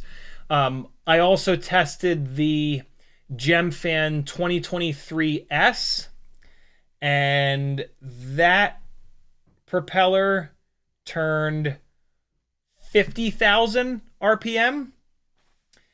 And then the bi-blade turned 53,000 RPM. So the HQ T 2 by 2 by 3 only turned 43,000 RPM compared to 49 and 53 for the gem fans. And so we can see right there, and you can kind of see it. I sometimes joke that like HQ's propeller design, it's fucking boring. And like the joke that I always make is that like their propeller blades look like Fisher-Price My First propeller. Like it's just, there's just kind of like not a lot going on. It's like an old school design versus like you look at what GemFan's doing and they got like way more three-dimensionality. Like there's a lot more going on, right? And so this is a 23 pitch propeller according to GemFan. This is a 20 pitch, or 2.3, 2.0. And yet, this 2.0 pitch prop is only getting to 43,000 RPM, and this 2.3 pitch prop is getting all the way up to 49,000, 50,000 RPM. And so, obviously, this propeller is easier to turn. I wish that there was a less pitchy HQ, but with these jittering problems happening at a higher RPM, it's actually kind of nice that this is a more pitchy propeller. It's going to drag the motors down. It's going to not let them crank all the way up to that higher RPM, and it's going to give us more throttle resolution that we can use before it starts freaking out. So I actually kind of like that this turns so much lower of an RPM. I do kind of wish that there was another HQ option. I wish that there was an HQ like 2 by 1.8 by 3 or something like that that was as well balanced as this, just so that we had that option. Because like the difference between 50,000 RPM and 43,000 RPM, that's significant. That's a big gap between those two. And it feels like this might be a little bit too much propeller for an 1103 motor.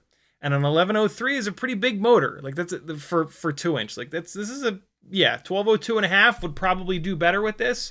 But yeah, but it's balanced, and it's way better balanced. And so it's absolutely going to be my go-to. Let's look at some others. To back up some of these RPM sort of findings. So that was the 2x2.2. Here we go. Here's the 2x2.5. This should be way low on the RPM. So, and we can also kind of confirm here, if you look on the right here, there's my throttle. It's already at 100%. So I just went directly to 100% throttle, and I left it at 100% throttle, and it looks like we got all the way up to 47 amps. Jesus. Oh my God, that's a lot of amps, dude. 47. Jesus Christ. That's like maxing this AIO out. Okay, so this is a pretty pitchy propeller. It's probably going to be that's probably why that was such a high number there. Oh yeah, look how low that RPM is, 35,000. So, oh, this is awesome. Great. So, within HQ, they've got a 2.0 pitch, a 2.2 pitch, and a 2.5 pitch. The 2.0 pitch hit 43,000 RPM. The 2.2 pitch hit 38,000 RPM. This 2.5 pitch hit 35,000 RPM. Perfect. That tracks absolutely perfect right down the line. I love that. That does not always happen. But again, within HQ, they are getting their pitch correct. Go figure. 35,400. I have a little spreadsheet that I'm trying my best to keep updated with this stuff. All right, sweet. So that's the 2x2.5. That propeller was not very well balanced. It's old school. I remember them not being very durable, so that propeller can suck it. What's next? The T 2x2x3. I actually don't have any. I just wrote stuff down yesterday. Because I didn't have the OSD being recorded. This is the 2015, same deal. The OSD wasn't recording it. I did just write everything down. Again, it got all the way up to 53,000 RPM. Old school GemFan 2023. Let's see what this got up to. And let's confirm that I did a full throttle blast. 100%. 100%. Interesting. Okay, look at the amps here. Look at when I shuffle through. Ready? 42.05 amps, 42.29, 42.41, and now down. So you can see this is a less pitchy propeller. It's not, the amps aren't going so high because it's letting the RPM come up. Watch this. I guarantee you this is going to be higher than 35,000 RPM. Let's shuttle to the end here. And there it is. 42,242. 42,200. And we've got the, which one is this again? This is the 2023, the old school 2023. Hang on. I got to fix this 2023S. For patrons, this spreadsheet will be available to you, as always. You folks that support me on Patreon have access to a lot of different Google Drive, Google Sheets, spreadsheets with a lot of good data. I like to think it's good data. GemFan 2023. And so let's actually compare something. Let's compare the old school 2023 to the new school 2023. So 42,000 for the old school, which is heavier. It's got the T-mount hub. It's a significantly heavier prop. On the new school 2023S, we were turning 48 and 49,000 RPM. So 48, 49,000 versus 42. Let's take a look. I will show you why that's happening. Ready? Now let me grab a gray one. Left side high, gray. Yep. Here's why that's happening. So, 2023S in my right hand, left for you. Old school 2023 here. And so the blade angle looks pretty similar. The blade design looks pretty similar, but not identical. On the 2023S, it's just a little bit. It's just a little different. It's just a little bit of a different blade profile, even though they're the same. They're sort of the same pitch. They are a little bit different. We've got a heavier hub here, so this is physically heavier, so it's harder for it to accelerate it. And yeah, where the blade connects to the hub is a little bit different. This blade gets nice and thin in here by the hub, where this one stays thicker. And so I'm assuming that has the most to do with it. This blade being really thick here, I'm going to guess, is where that 6,000 RPM drop is kind of coming from. I like them both. On a motor where there are no T-mount holes, like the most 1002s and 1102s, you might as well run the 2023S that's set up for the... it's also lighter, right? But it's set up for the just to be pushed on. On like a 1202.5, they're going to have T-mount mounting, or an 1103. Some of the other 1103s, they'll have the T-mount mounting. You might, use these for that. So that's the old school 2023. Next up, we've got the... Oh, last but not least is the Azure 2035. Crazy pitch, crazy fast propeller. Let's see what kind of RPM we get. So 100% throttle. Whoa! Look at the amps! Holy shit! 34 fucking amps! Oh my god! 34 amps, it looks like peak. 34.5, 32, 33, 34. It sits at 34. Now it starts to sag down to 33. Holy hell. So this is going to be a low RPM because it's such a pitchy propeller.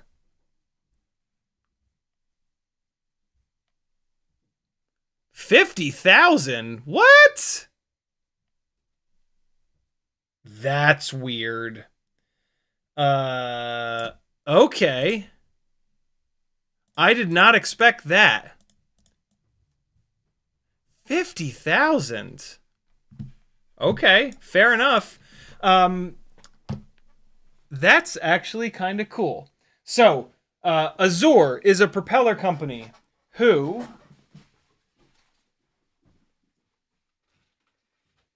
uses a very unique propeller shape.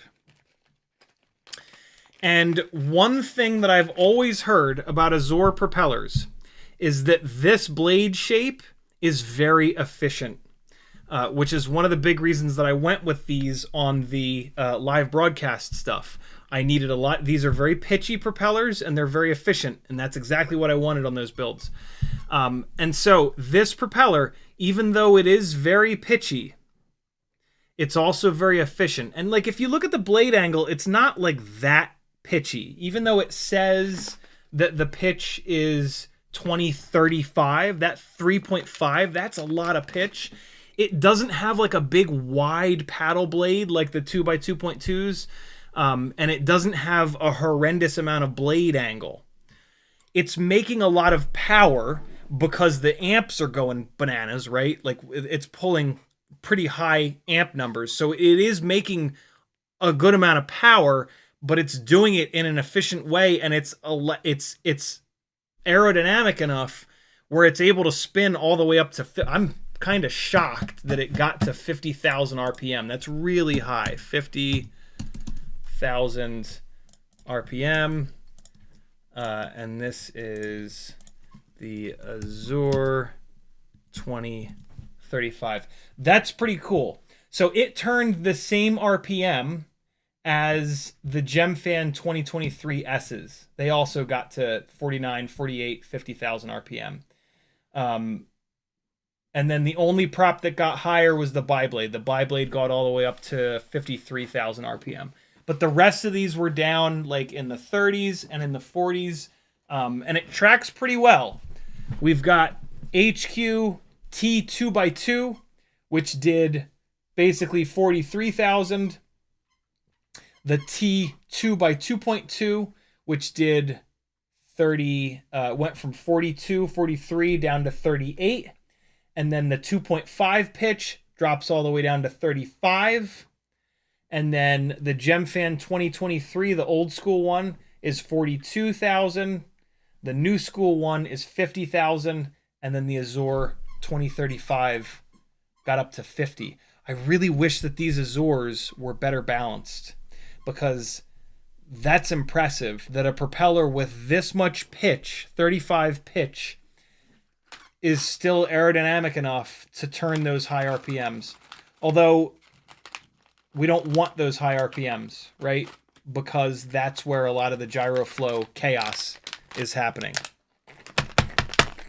Did you learn something? If you learned something, I would love to teach you more, but I need to eat.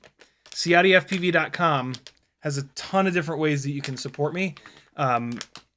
It's hard to do this full time. I'm if I'm honest, I'm kind of scraping by, but it's worth it because I love doing this. And so if you have a couple extra dollars, join my Patreon, buy something from my Etsy store. I have t-shirts and other merch on a Teespring page. There's a whole bunch of affiliate links. Change your bookmarks to someone's affiliate links. If they're not mine, somebody else's. Every time you order something on the internet, you should be using someone's affiliate link. It doesn't affect you in any way, and it allows people to make stuff that you can enjoy on YouTube for free, right? So do it. Like, don't ever not do it.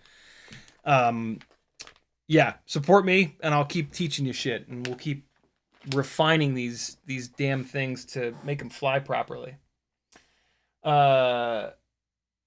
We covered a lot of ground. Who got completely lost? I'm sure the chat is a complete disaster, but I just learned a lot.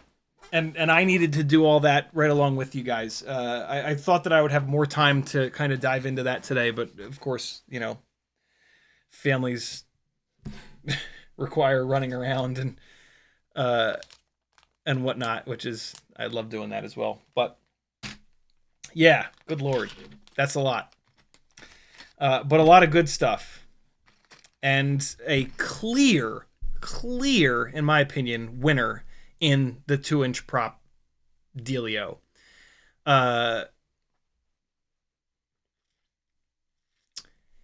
If this is durable, then it's just it. This is just the one. Unfortunately, this is a little bit hard to find. I had to order these from TBS overseas. HQ T2x2x3. If I can find these, if any of you can find these on sale in the US, post it on the Discord. If not, I will figure out a way to order a bunch of these and sell them on my Etsy store, because it's just so much better than the others. And yeah, I think that we should all be running these as our 2-inch props. I'm even probably gonna move the 2-inch 04 light whoop over to these. It's been fine on these 2015s, but it should be better on these. I'll miss the slidiness from the bi-blades.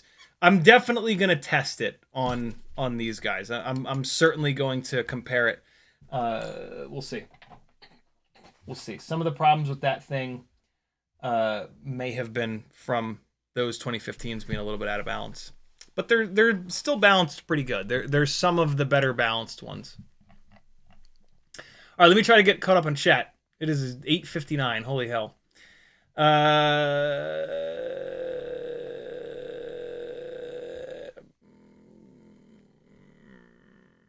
Uriel says, in flight characteristic, you must give the most yaw. Yes. Uriel also says 2 or 3 wings is a big weight difference. More mass, less vibes. So yes, the other thing that I really like about the 2015s is that they're significantly lighter because there's only 2 blades. And so I will be sad to lose that if I end up going to this tri-blade, which is much heavier. You patrons have access to the FPV with a giant FPV weights spreadsheet, and there are all the 2-inch props in there. And so the GemFan 2015s in there are 0.575 grams per propeller. The GemFan 2023S is 0.725. It's the lightest of the tri-blades. I love it because of that. And then the HQT 2x2x3 is 0.783. So it's way heavier than the 2015 biblade. It's a little bit heavier than the 2023S. The paddle blade HQ, the 2x2.2x3, is 0.85 grams per propeller. So that's a pretty significant increase from the 2023-2015 GemFans. And then to give you an example of that, of why I didn't run that Emax Avan Blur, even though it is well balanced, it is 1.163 grams per propeller. It's just too heavy. It's just way too heavy for an itty bitty little 2-inch rig like this. So yeah, those are the stars of the show. The rest of the propellers that we did here, the Azure 2035 is 0.817, so heavier than this. A little bit lighter than the 2.2 version of this HQ though. And then the old school GemFan 2023 is 0.885, so again, heavier. I think that's all that we tested, right? No. The HQ 2x2.5x3 is 0.875 grams as well. So again, very heavy. There you go. There are the weights of all the propellers that we talked about here. HQ 2x2x3. T 2x2x3. Clear winner. You can technically get these in blue. I have not seen them in blue in forever. So you're probably, if you can find them, you're probably only going to be able to get them in gray. The old smoke crotch gray. Nothing wrong with that. I know I said I was going to do 2 more black box logs tomorrow, but I'm not. Because Gyroflow made it very clear that the HQ 2x2.5x3 is significantly out of balance. And the GemFan Old School 2023 is also significantly out of balance. So I've changed my mind. I'm actually not going to test these. I'm just going to put them away. These 2023... everything other than the 2015s, the 2023Ss, and the 2x2s are getting put in the storage bag. Because for me, personally, propeller balance matters. At any moment, I could start flying in like a really cinematic way. But I love the contrast of like flying hard freestyle and then punching out up above the trees and just holding 0 stick nose down for like 5 seconds and just showing the world and then like dropping back down and then flying really hard again. And so with that style of flying, the best balanced propeller is going to be the best option. The only way that I'll change is if I start crashing them and they're not durable, but I think I'll be okay. I certainly hope that they're durable enough because good Lord, that black box log and the flight footage, man, the flight footage was like smooth 90% of the time. That was really, really impressive. So yeah, there you go. Let me get caught up on chat, and then we will send you on your way to either Bot or Spider or to buy your Castle Crash tickets. They went on sale tonight. Make sure you snag them before they sell out. You do not want to miss Castle Crash, friends. Uriel says, high-pitch prop, a lot of motor limit. Yeah, you would probably want to. The number of amps that these high-pitch propellers were pulling at 100% motor limiting was a little bit scary. Uriel says, that's going to be the difference between free flight and cinematic. Yuke says, so for analog, they would all be decent then. Pretty much, yeah. I mean, the PID loop is going to run better on the better balanced propellers, and you're going to be able to push the PIDs farther.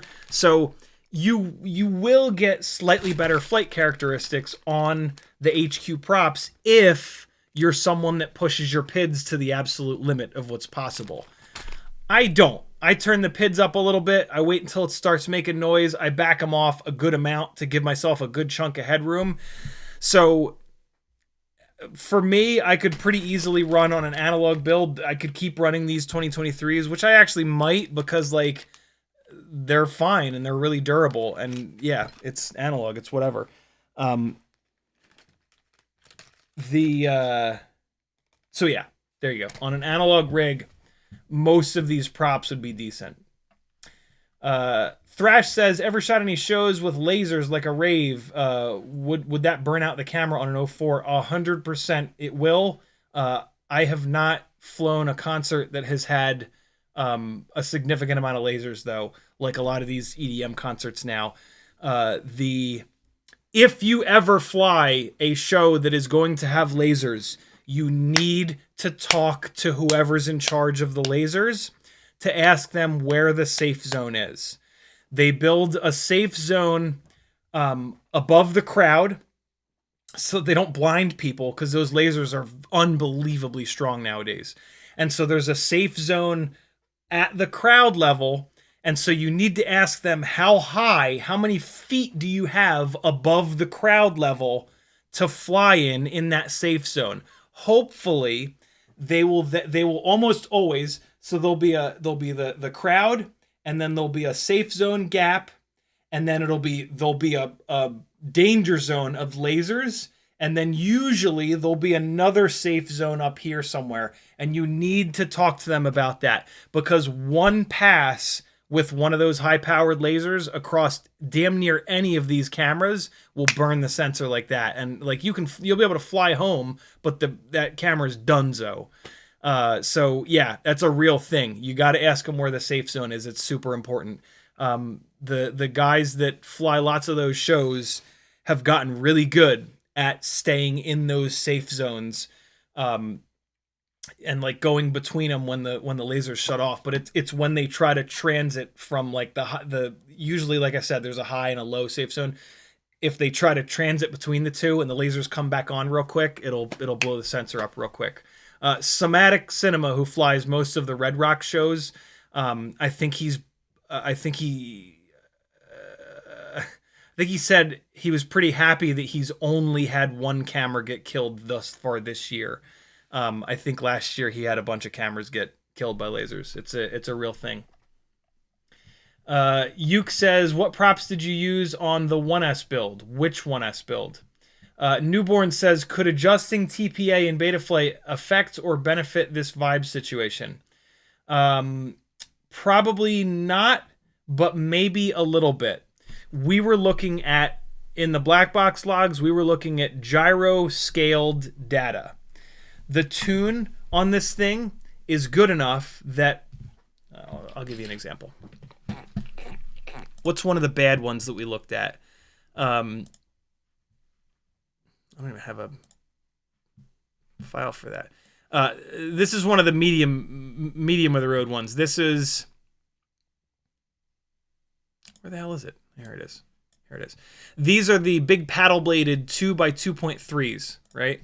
Where we had this very noticeable line. So this is, let's go to roll. This is gyro scaled roll.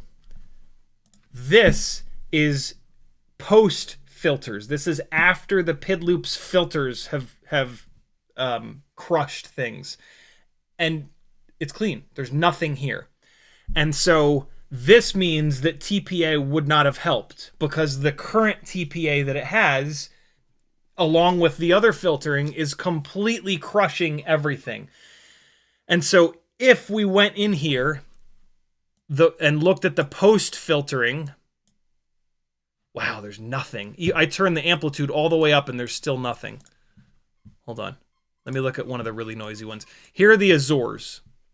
Here are the Azores. These were wow. It's still really clean. Jesus, it's still really clean. The filters are really working well here. But like you can see, there's more nonsense here. If I go to the raw gyro data, it's nasty. But then when I go to the regular gyro data, after the filters have been applied, it's a lot cleaner, but it's not totally clean. In this scenario here, maybe a little bit of TPA would have helped at full throttle. But if TPA was going to help all the way up at the top here, where full throttle is, right? 80%, 90%, 100%. If TPA was going to help, we would see a bunch of garbage getting worse up at the top. And then that's what the TPA would do. It would change the filtering. Typically, it reduces the filtering up at the top of the RPMs. But in the scenario that we're in, where the gyro data looks nasty, but after the filtering, it's super clean, TPA ain't going to do anything. These filters are working brilliantly. The reason why tonight we've looked at the raw gyro data is because we don't want the filters. We want this raw gyro data. We want to know how many vibrations the propellers themselves are imparting on the full system, and that's what this is telling us. So that's how you would know whether or not TPA would help, is the difference between the raw gyro data and the post-filtered gyro data. And that is just gyro scaled versus gyro. Gyro scaled roll is raw. Gyro roll is after all the filtering. Hopefully that makes sense. TPA is almost never... TPA very rarely helps things. It only ever helps things if you're having vibrations at absolute full throttle. CiottiFPV says the good data is hard to find on mobile. LOL. Everything's hard to find on mobile. FizzPV says I see 40 amp routinely with the bastard build. LOL. Sporny said I can't believe these little batteries are able to do that. That's pretty impressive. Sporny says, do you think I can safely fly Caillou Mini with 11,000 kV 1103s with 6-bladed props? Nope. That is too high of a kV, not enough motor. But you could motor limit it down and just never go full throttle. Matthew Wagner says, does spreadsheet also include max amps seen on OSD? It doesn't, because I just got the OSD working today. Sorry, guys.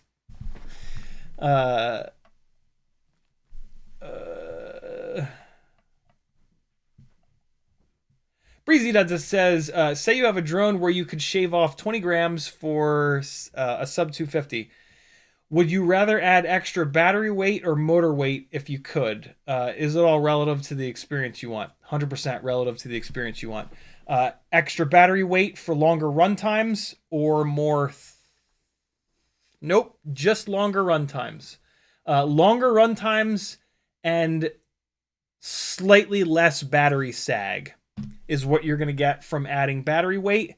Adding motor weight is going to get you less runtime, but better flight performance, better power to weight ratio, better response time.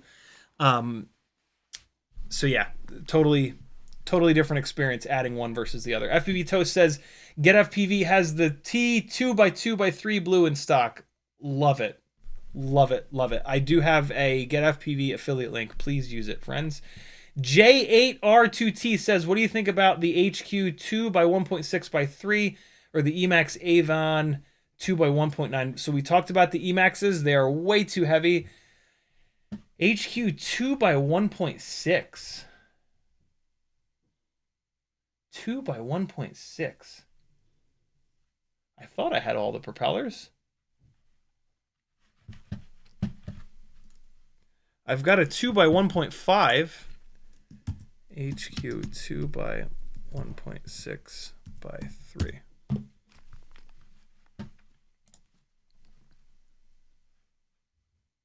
What the hell?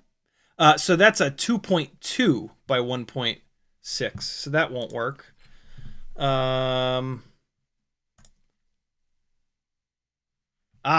They have a 2 by 1.6 for the Neo, but we can't use that. That's got a different different pattern. Yeah, there is no such thing as a 2.16 by 3 for the stuff that we fly. Just the Neo. Here's the Neo propeller. Yeah, these mount holes are specific to the Neo. Also, this is a super wide paddle blade, so this would be, it's going to be heavy. It's going to be there's going to be lots of amps. Yeah, you don't want a propeller blade that's that wide, in my opinion. That's that paddly. Brad Minen says, I just bought 6 packs of blue from CiottiFPV. Love it, dude. Uke says, the Baby Turtle 1S build. The Baby Turtle 1S build doesn't even have propellers on it at the moment. But I will, since it's an analog build, I'll probably put it on the 2015s, to be honest. I'll put it on the 2015s or, because it's also on a tiny little motor, right? It's on the little 1102 motor. And so, yeah, this would really need that 2015. I wouldn't want to put a more aggressive propeller on this than the 2015 because these motors are just so little. And 1S is lacking power. Hell, I might even put this on the HQ, the really lightweight HQ 2 by 1.5 propellers, and just try not to crash it because they'll explode if I crash it. So yeah, that's what I would do with the much smaller motors and half the voltage.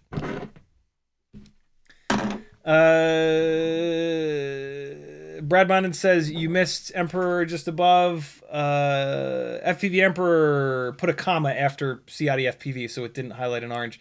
He says, hello, I would like to send you some of my handcrafted 2-inch 1S frames and 2-inch 2S frames for testing and thoughts. How do I get in touch with you? CiottiFPV has all my contact info. I gotta be honest though, FPV Emperor, I have an awful lot of stuff to test, and there have also been a few people that have kind of beaten you to it and are sending me 2-inch frames. It's going to be a while. It's going to be quite a while, like months and months before I can get through it. I'm trying to hurry through the rest of this 2 and 2.5 inch testing because I have to, the day before the gig that I had the day before I left for Portland, at a track day chasing exotics. I didn't actually tell you guys this, but the night before that gig, after I'd spent all day testing all of the high-speed shit, I took my main Cinesplore that's been running for like over 2 years that I've flown hundreds of gigs with, and just as a formality, I put a battery on it just to make sure that it wasn't going to catch on fire, and it caught on fire. And so I actually don't have a Cinewoop, a GoPro carrying Cinewoop at the moment. And so I need to get this fixed.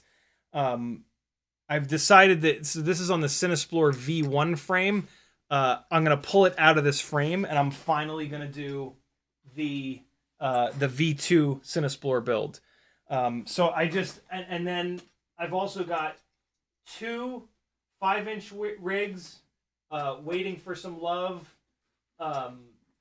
I've got the Siren F35, the Siren A 3.5-inch F35, and I've got an 04 Pro coming for this, so this needs to get built. The Grinderino is going to get pulled apart and dropped into this for an 04 Pro madness. Yeah, I've got a customer Cinesplore that needs to get done.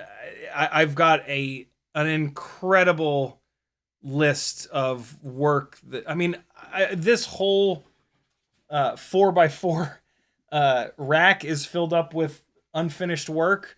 But like on the floor in my little on deck circle is a lot of like urgent shit that like needs to get done now. And so, yeah. It's going to be a while. I'm very happy with the sub 250G frames. And so I really can't prioritize like just other people's sort of frames. So they're just sort of going to have to wait. So yeah. And again, we're talking months. We're talking at least like at the very least a month. Realistically though, like it's probably going to go like maybe 2 or 3 months, before I can, work with them, because like it's a big, I would love to be able to do that for everybody and test everybody's frames, but like you sending me a frame that puts like 6 to 8 hours of work on my plate, right? Like I've got to take a build apart or do a fresh build with it, fly it, get it tuned, crash it, retune it, rebuild it, right? Like it's quite a bit of work, and taking on 6+ hours of work for the value of a little frame, which is these are like $20. Yeah, I unfortunately I have to prioritize things that pay me $50+ an hour to be able to do this as a full-time gig. And so yeah, it's really tough to test other people's stuff when they don't send a check for $1,000, right? Thousands probably too much, but you know what I'm saying. So yeah, this is not me telling you to send me money. I don't expect anybody to ever send me money. That would feel kind of weird. I've never had that offer. It would feel weird though, like, hey, test this product, here's a whole bunch of money, and it's like I fucking hate the product. That's gonna feel a little bit weird. So yeah, but there you go. It has nothing. It's the folks that are sending me frames to test already. Same deal for them. Like these, I have these built. I'm happy with these. The testing that I'm doing is on a known platform that people can buy right now. It's no offense to any of you guys. It's just, yeah, sometimes I have to be a business person.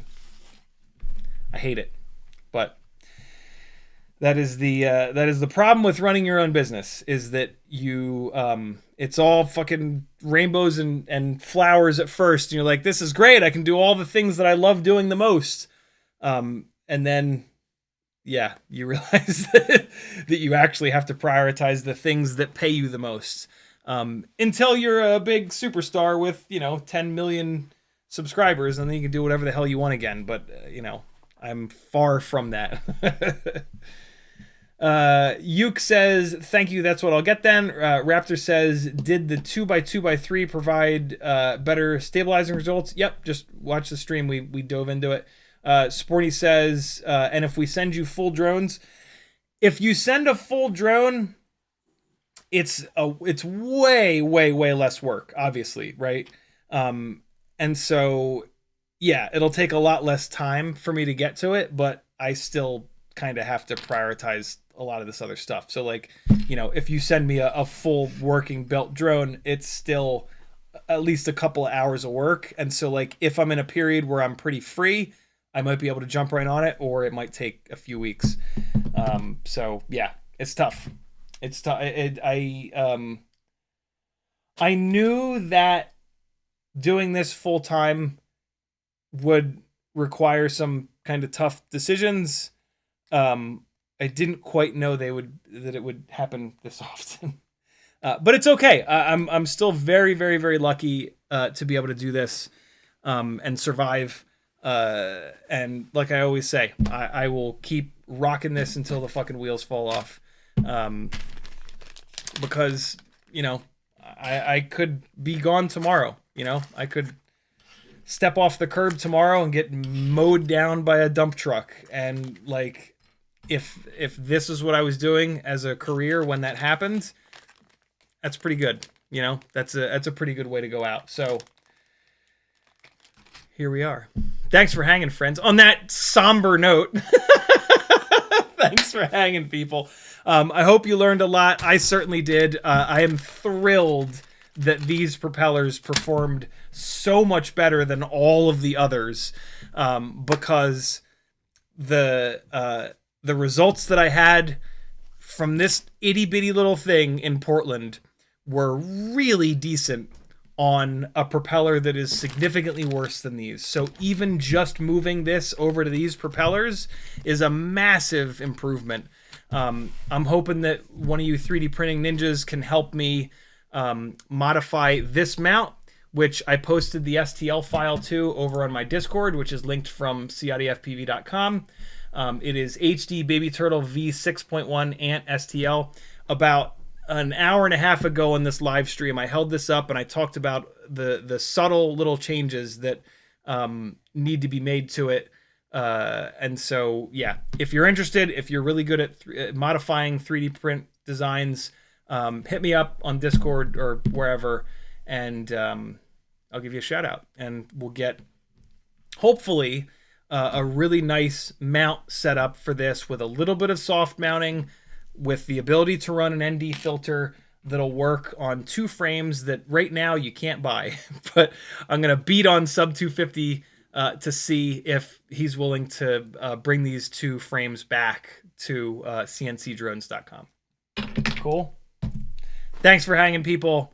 CiottiFPV.com to support me. Keep supporting me, and I'll keep supporting you and tell you what to buy and what not to buy. Love you. Bye! I'm not ready. Here's some of the flight footage that I keep talking about from Portland. 2023S. At full throttle, we get a big mamma jamma. Actually, this is going to be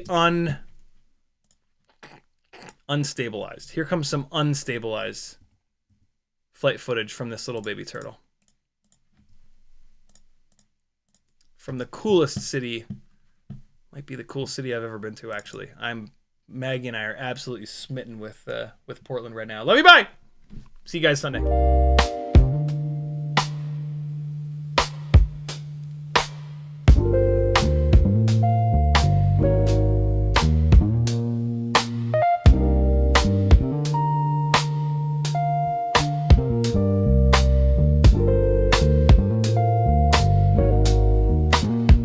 Yeah. Out in the yard where the grass grows wild, CiottiFPV's goggles locked, grinning like a child. Teddy spaghetti's, fur flies, and jet wash dreams. Yeah. Chasing small whoops like a dog possessed fiend. Eyes on a neon blur, hard in the chase. Bit fuzz and prop spin, all tangled in place. Yeah. Four-legged rebel with a rotor stir tail in the circus of the sky. They never fail. CiottiFPV, Teddy Spaghetti, dynamic duo kings, barking at the breeze, throttling at top speed. They zooming through hoops, flipping in style. That schnauzer's got throttle and a toothy smile. Yeah. Soddy's on sticks, Teddy's on paws. Side by side, legends breaking all the laws. Through the kitchen, over couch scale terrain. Backyard mayhem in their flight domain. No ground too sacred, no loop too tight. Fuzz, fuel, fury ignites the night. When pilot and pup lock eyes on the prize, every whoop they conquer is a fresh cut surprise. Yeah. Yo, Soddy behind the sticks, Teddy's leading the pack. Prop guard missiles unleashed, never looking back. No leash, no map, just freestyle Mike. They on the dog drone streets every day and night. Said whoops, hitting low, gotta nail the dive. Teddy push throttle up, feel the beast come alive. I see the neon arc, got the sticks locked in, Teddy. Yeah, let's rip this loop, ride the roar of the wind, Teddy. Yep. Yeah, CiottiFPV, Teddy Spaghetti, dynamic duo kings, barking at the breeze, throttling at top speed, zooming through hoops, flipping in style. That schnauzer's got throttle and a toothy smile. Teddy Spaghetti. Barking at the breeze, throttling at top speed, zooming through hoops, flipping in style.